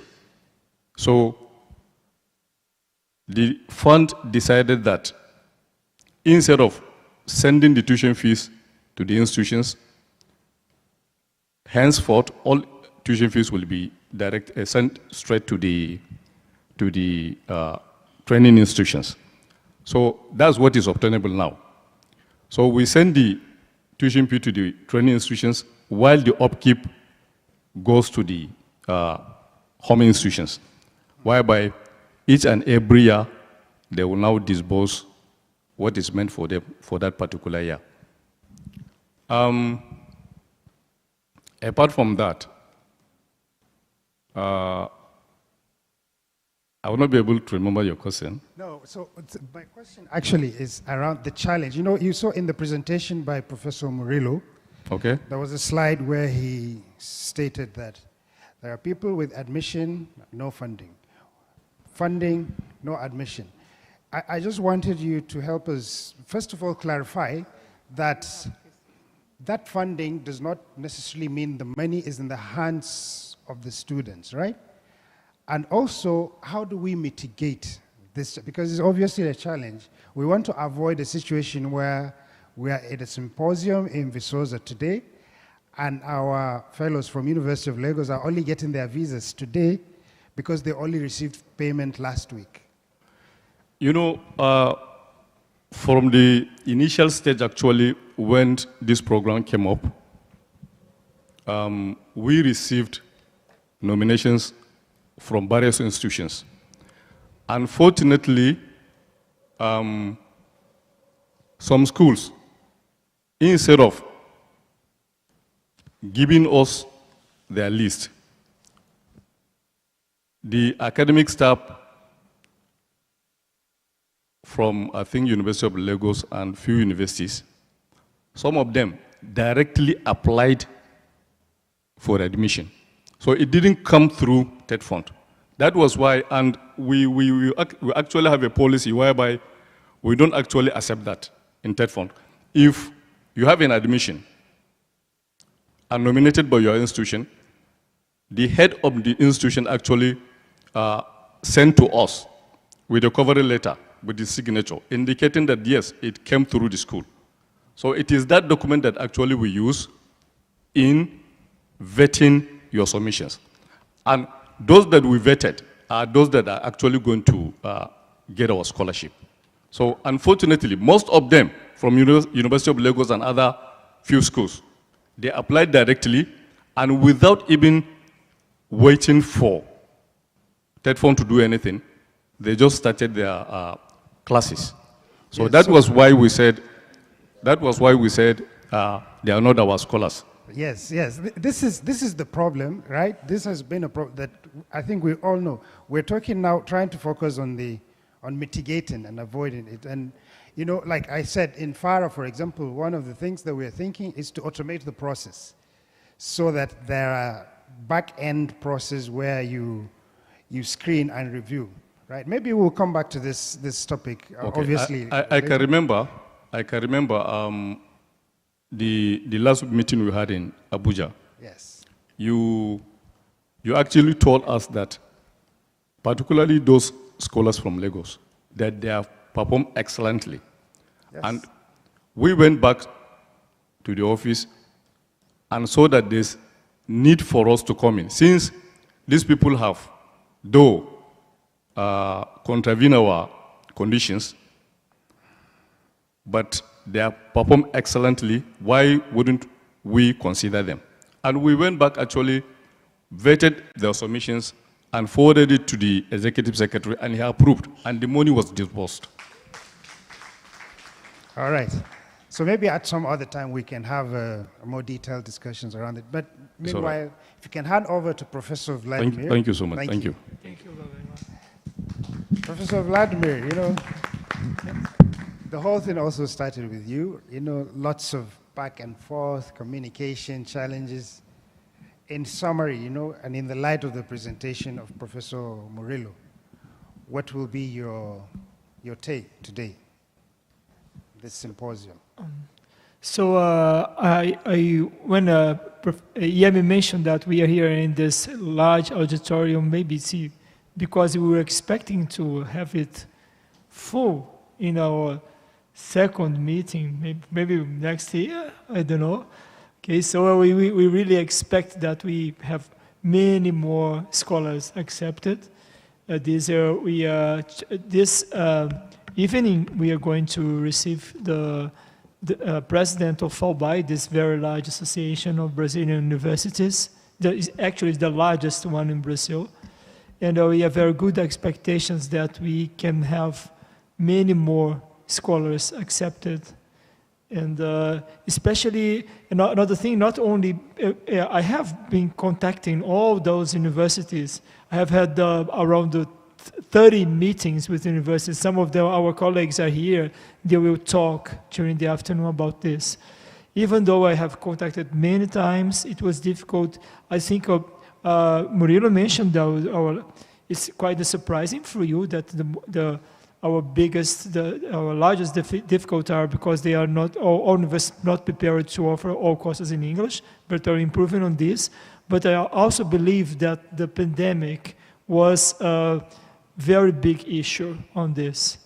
Now I think we are free from the pandemic, and though these universities will be more willing to receive more scholars. So we expect that we can receive again the scholars for a new meeting in Viçosa in the next years, and we can have this large auditorium full of scholars. Thank you. Thank you very much, Professor Vladimir. So before I open the floor for questions, you know, I just want to say that, you know, in FARA we have this thinking. We say, for every problem that you solve in Nigeria, you are solving 1/4 of that problem in Africa, because we are 1/4 of that problem. So that's why the more numbers, and in terms of expectations looking forward in the future, the more numbers you have from across the regions, and particularly Nigeria, since the resources for that are there that we can tap on, the better in terms of impact.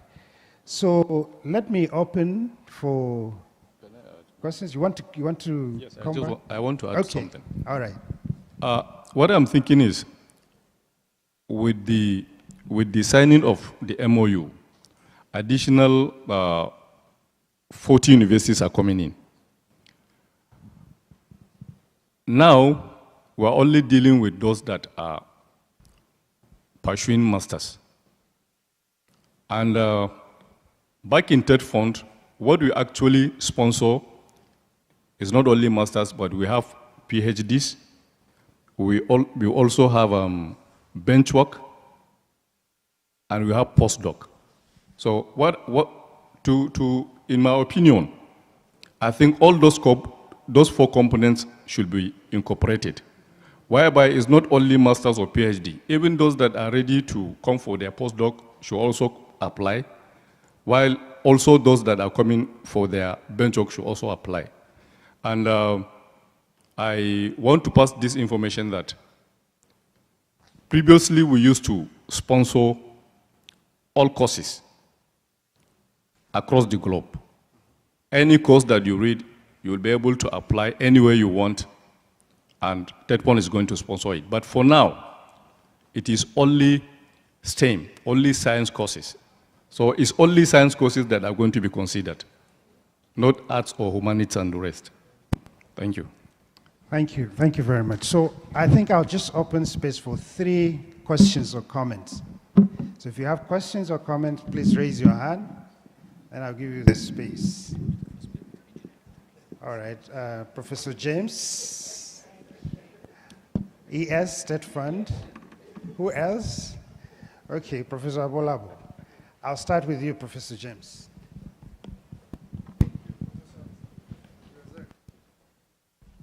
I'm glad to be here today, and I'm very, very emotional. I hope I'll still be able to make my presentation later today. But again, what I've seen so far is the openness, the transparency in the discussion going on here. I share with the position of Professor Murillo. The first thing, I didn't want to come here because I felt there are some senior colleagues that have been in this process that know that have been interacting directly about this issue, our fellows in the university. So the issue of the financial issue, I mean, it's a serious one, which needs to be attended to. And with what I've seen so far, yes, there are gaps. And again, we're still in the learning process, and I'm happy to hear the effort that the Executive Secretary of TED Fund has made, and through the Director of Training, Mr. Abdul. Yep. So there are some suggestions about the issue of releasing the fund and all that. You know, we have cases, you know, we have situations whereby students have to stay in this hostel. I've had the situation whereby I had to, you know, talk directly with those that are renting houses and all that. So I hope and I wish, you know, if there's an opportunity to do, I mean, some of these students, which I consider as colleagues, you know, coming from various institutions, they're very smart, at least those that are FGA that I know. They have, there are some suggestions, there are some a kind of discussion, dialogue, things that are coming directly from them that could also help, you know, in mitigating or getting over the financial issue. So maybe by the time I make my own presentation, I'll come back to talking about the issue of investment training, which of course I hope they also understand that this is a huge investment, which of course they are also expected to play their own part, their own role, you know, in this investment coming through TED Fund and ARIFA and partners. So my suggestion is if there's a way of talking, you know, hearing from them directly, there are some solutions that probably I can project later. Thank you. Yeah, just before you hand over, we don't know where you're coming from. Your introduction. Yeah, I'm from the Federal University of Guayas. I'm an assistant professor from the Department of Pharmacology, Institute of Biological Sciences. So, well, I'm a Nigerian. I've been here for over 12 years.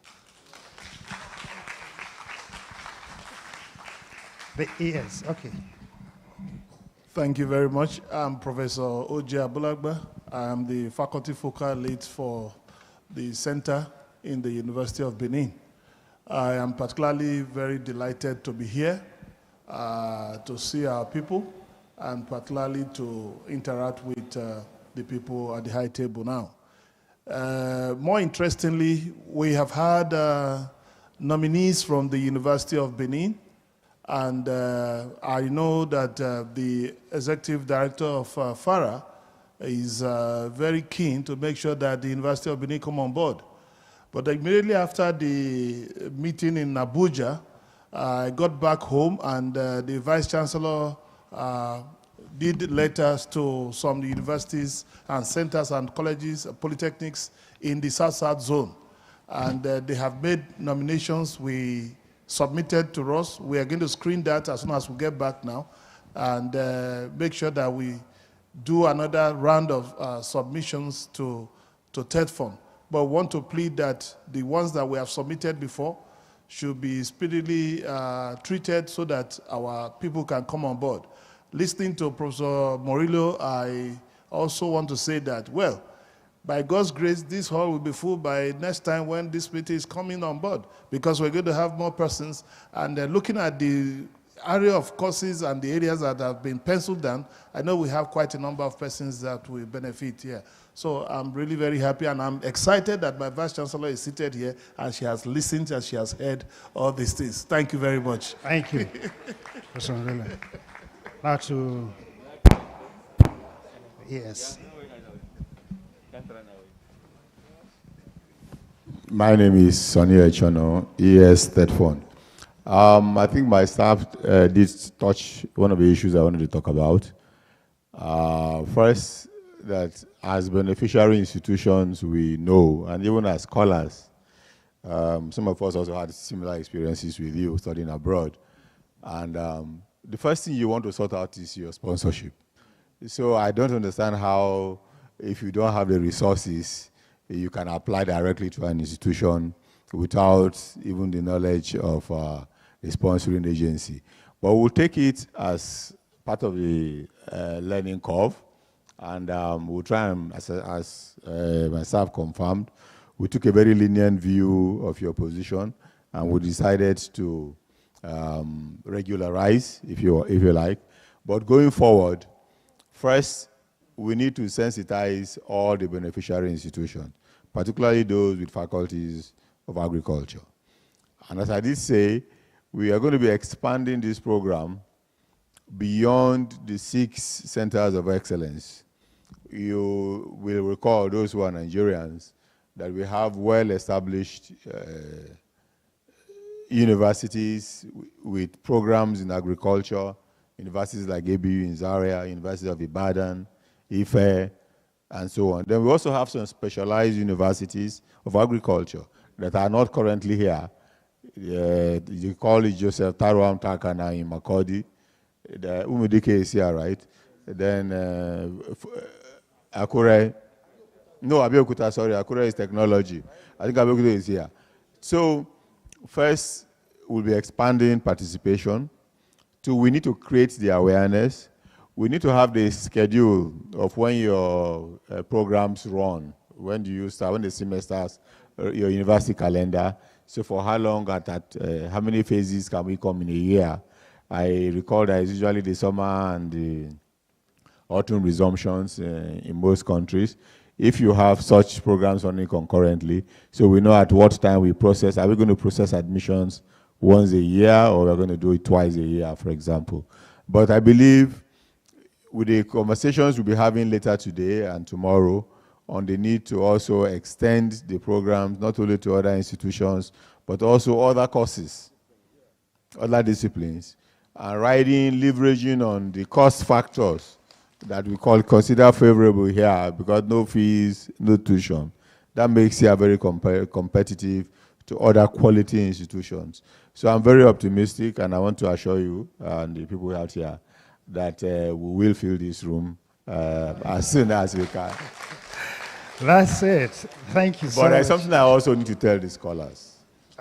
There is responsibility attached to this. All TED Fund scholars should know that once you are sponsored by TED Fund, you have an obligation to go back to your institution. In fact, we expect you to sign a bond with your institution before you come here. And we will use both diplomatic and other ways of ensuring. I need to lay that out very clear. It's either you refund the full cost of your this thing, or we will use our ambassador to get you repatriated back home. This I should lay out there. But again, as I said earlier, we will look at the peculiar challenges you have.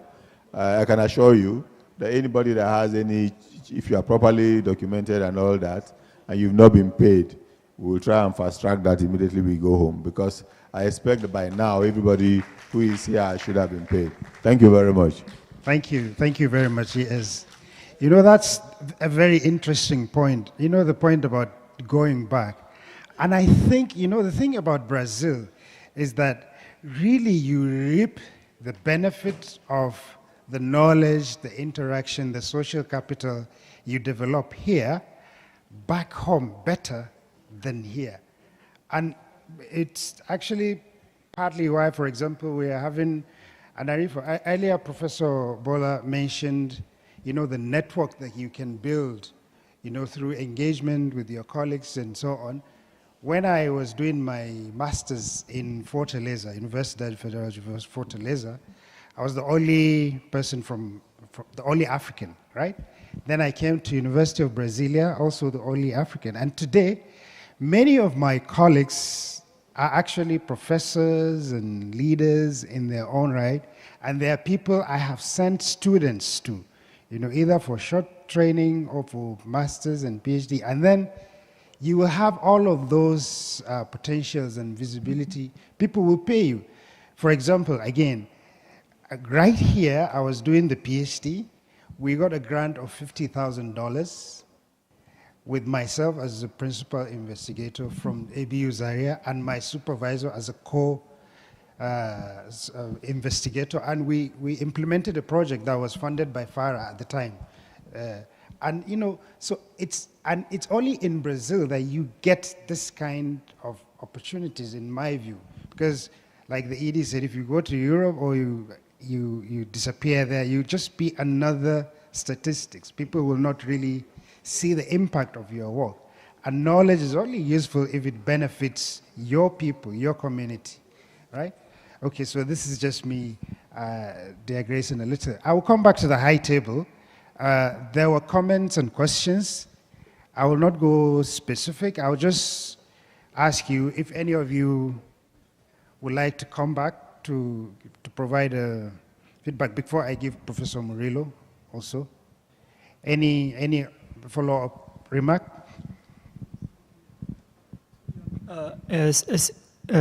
If I understood also, we would like to know about our calendars and admission and so on. And as I contacted, during the pandemic, I contacted many Brazilian universities, and then I did it by myself. Now I'm going to do through this association. And the calendars are very different from university to universities, and especially it was because of the pandemic. We are returning to the activities, so it must be different in each university. So I think we can expect that we will build a system with followed by the presidents, and will be on a regular basis, of maybe several times during the year. Some universities will open calls and other open calls and so on. We cannot expect that it can be followed maybe a regular calendar because of this, but I think in a few months will be a little bit more regular than now. Yeah. Any parting remark? Yeah.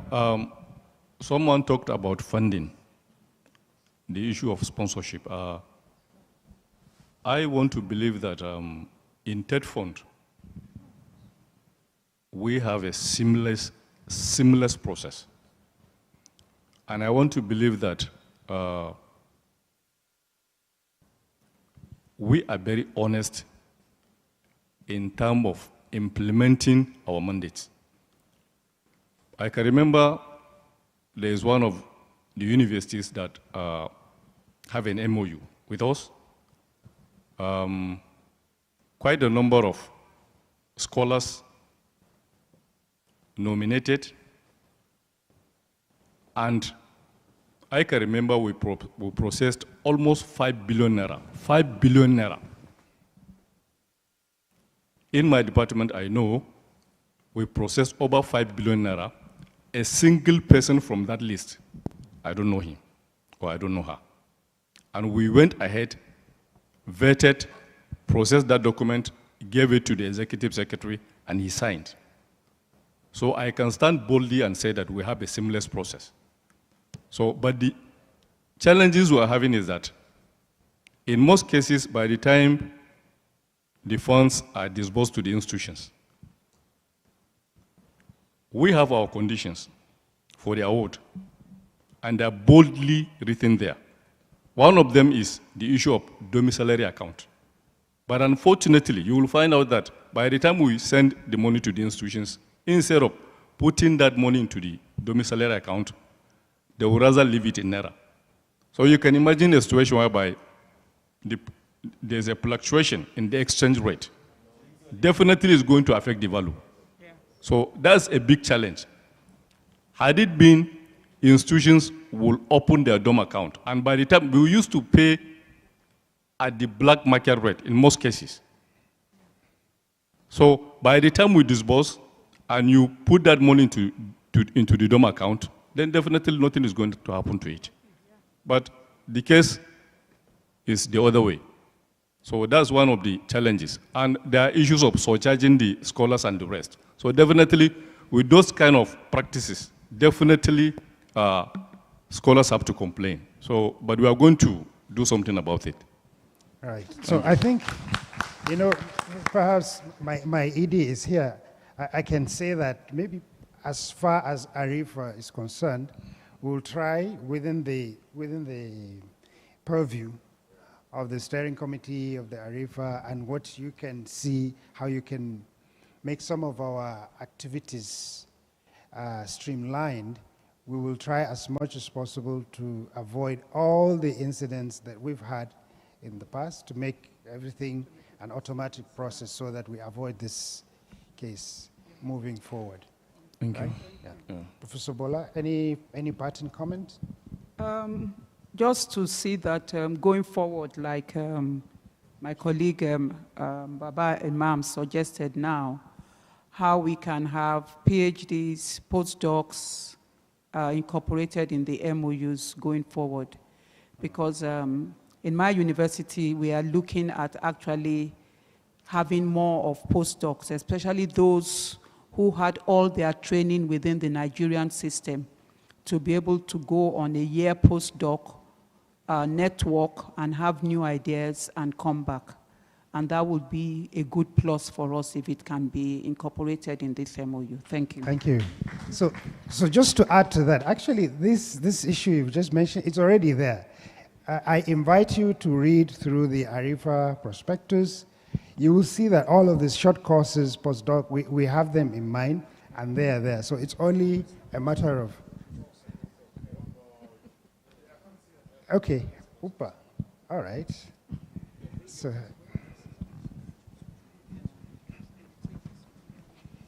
in the prospectus, you will see that we have these issues.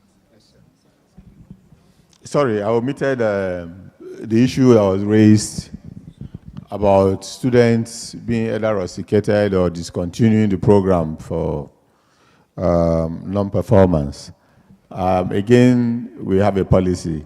It's something we now have to review our system, because sometimes you realize that for logistic reasons, we do disbursements in bulk. And if a student is no longer, he will be required to make those refunds.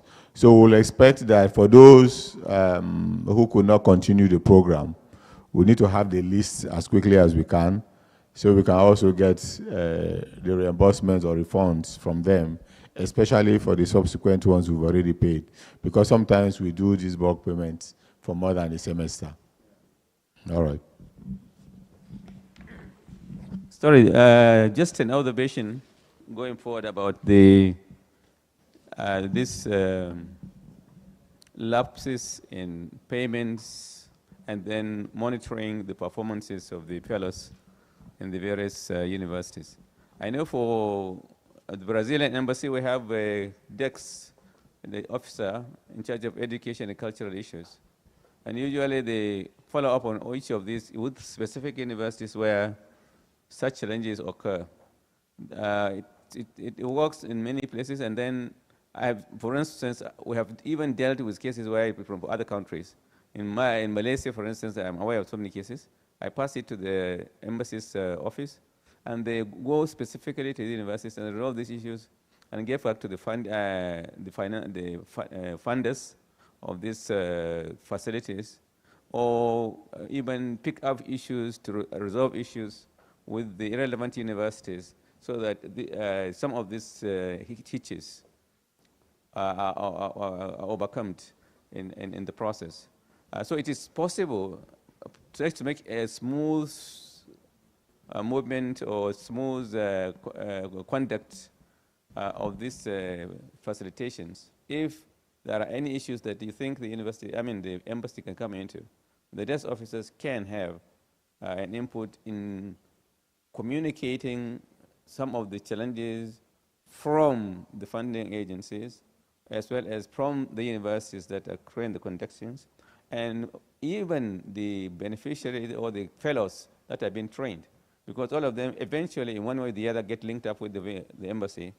And this can easily be monitored, because now there are improvements on the IT and communications and seamless processes that are going on. Thank you so much.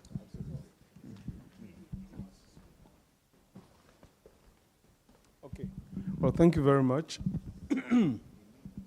I have just a small question on how can we ensure that we have absolute control on how the programs of the scholars are being run. And this must start from how the scholars are selected.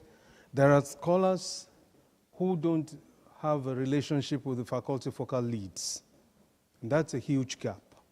So when these scholars return, the faculty focal leads didn't know when they departed, and may not even be aware when they return. So how can the faculty focal leads make use of those expertise in the centers of excellence? So that's one point. The second point is, by the time, when we pushed out the scholars to come over to Brazil, now they are picking up new skills. In parallel, we should be developing where they will return to, so they have a soft landing when they get back home. Now, I'm worried because 12 months, 18 months, 24 months is just like this. Do you see when we started talking about bringing students? In 4 years ago, no, 4 years has arrived. Now, if we do not have the mechanism to get the centers of excellence off the ground before they return, they will return frustrated. We should avoid that. So I don't know how we're going to manage that space, but we don't want a scenario, and I can identify with the young man from Abeokuta, that if you return with good skills, I was in that scenario myself. I came back from the Netherlands energetic, and I was brought into a scenario to do feed them, weigh them. I said, no, that's not what I went to study. I wanted to do isotope studies, labeling, and all of that. But eventually, I had to opt out. So what should be important is to prepare a receptacle for them so that these centers of excellence will match their anticipation. And the centers of excellence we should develop with the institutions here. We were discussing Bauchi, for example, with the expertise in livestock with Professor Simoni, And I am particularly interested in that, and Professor Mancha, we were there 2 days ago, to see how we can replicate, not replicate what is here, but to actually take advantage of the genetic merits that we have already developed here and take that into Nigeria so we don't have to start from scratch. So those kind of partnerships must start right away, such that by the time you have people who are studying reproductive physiology, genomics, and all of that, they have a place where they can return to. So just how to manage that space.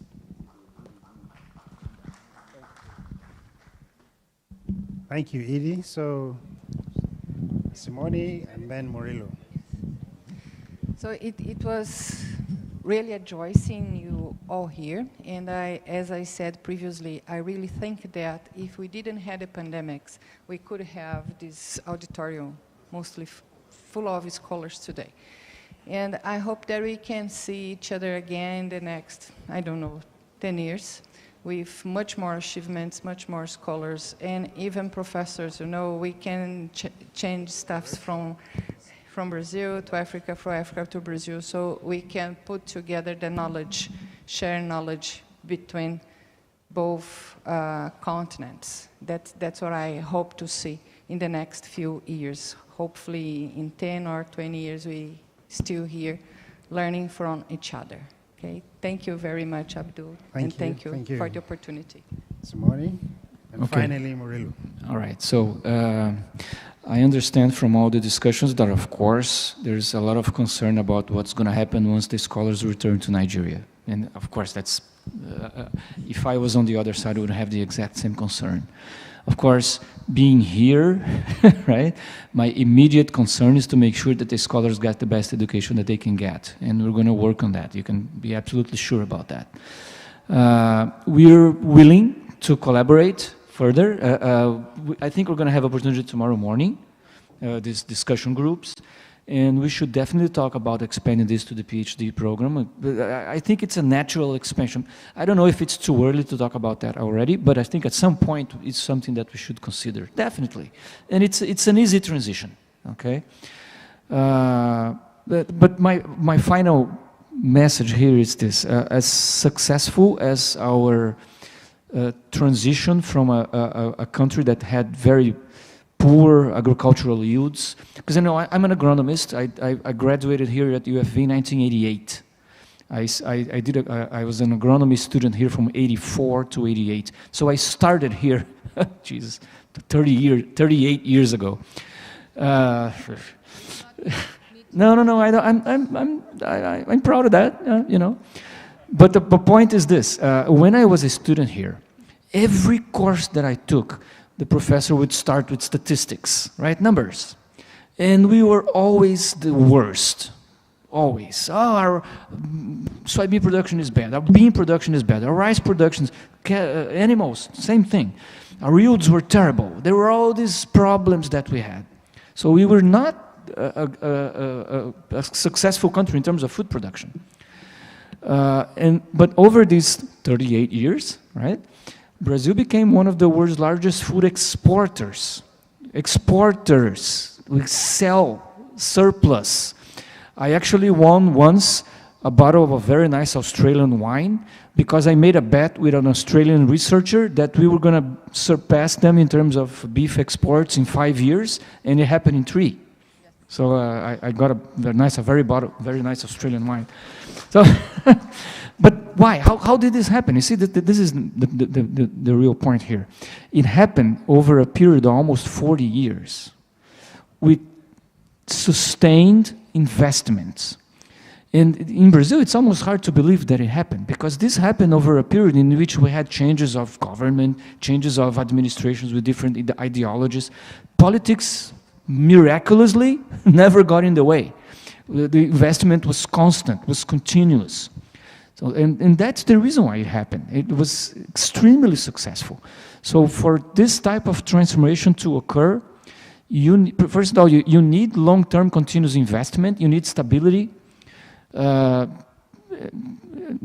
independent of politics. And I know every time I say this, IEME says, well, we don't have 40 years. I know that. You need it faster. So maybe we can do it faster. I don't know, but it could be done. But then you need even more stability and continuous funding. And the whole system has to work towards that goal. And if we here can be a small part of that, we'll be really happy, really glad that we could be. Okay? Thank you. Thank you very much. Members of the high table, I thank you very much on behalf of our leaders. You can take your seats. Vladimir, you have a few announcements to make on lunch and coffee break.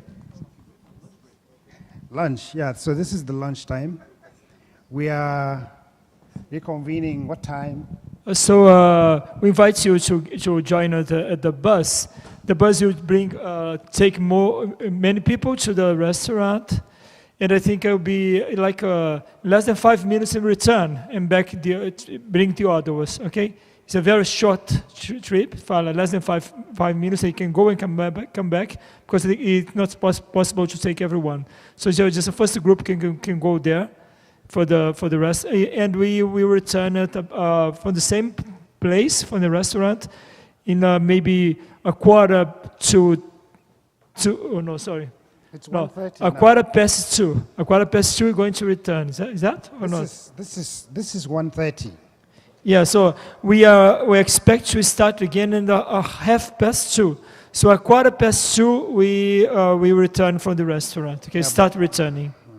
Okay, I'm just looking at the time since we have taken up part of this 30 minutes here. Maybe if you can give them. Okay, maybe more. Yeah. Let's see how it works. Yeah, but we'll be here. We'll be here. Okay, please just come for. Try to see the bus just in front of the building, and we're going to. My staff is going to take the first group. Okay, the first group they will take there to the restaurant, and then we will come for the second group in 5 minutes.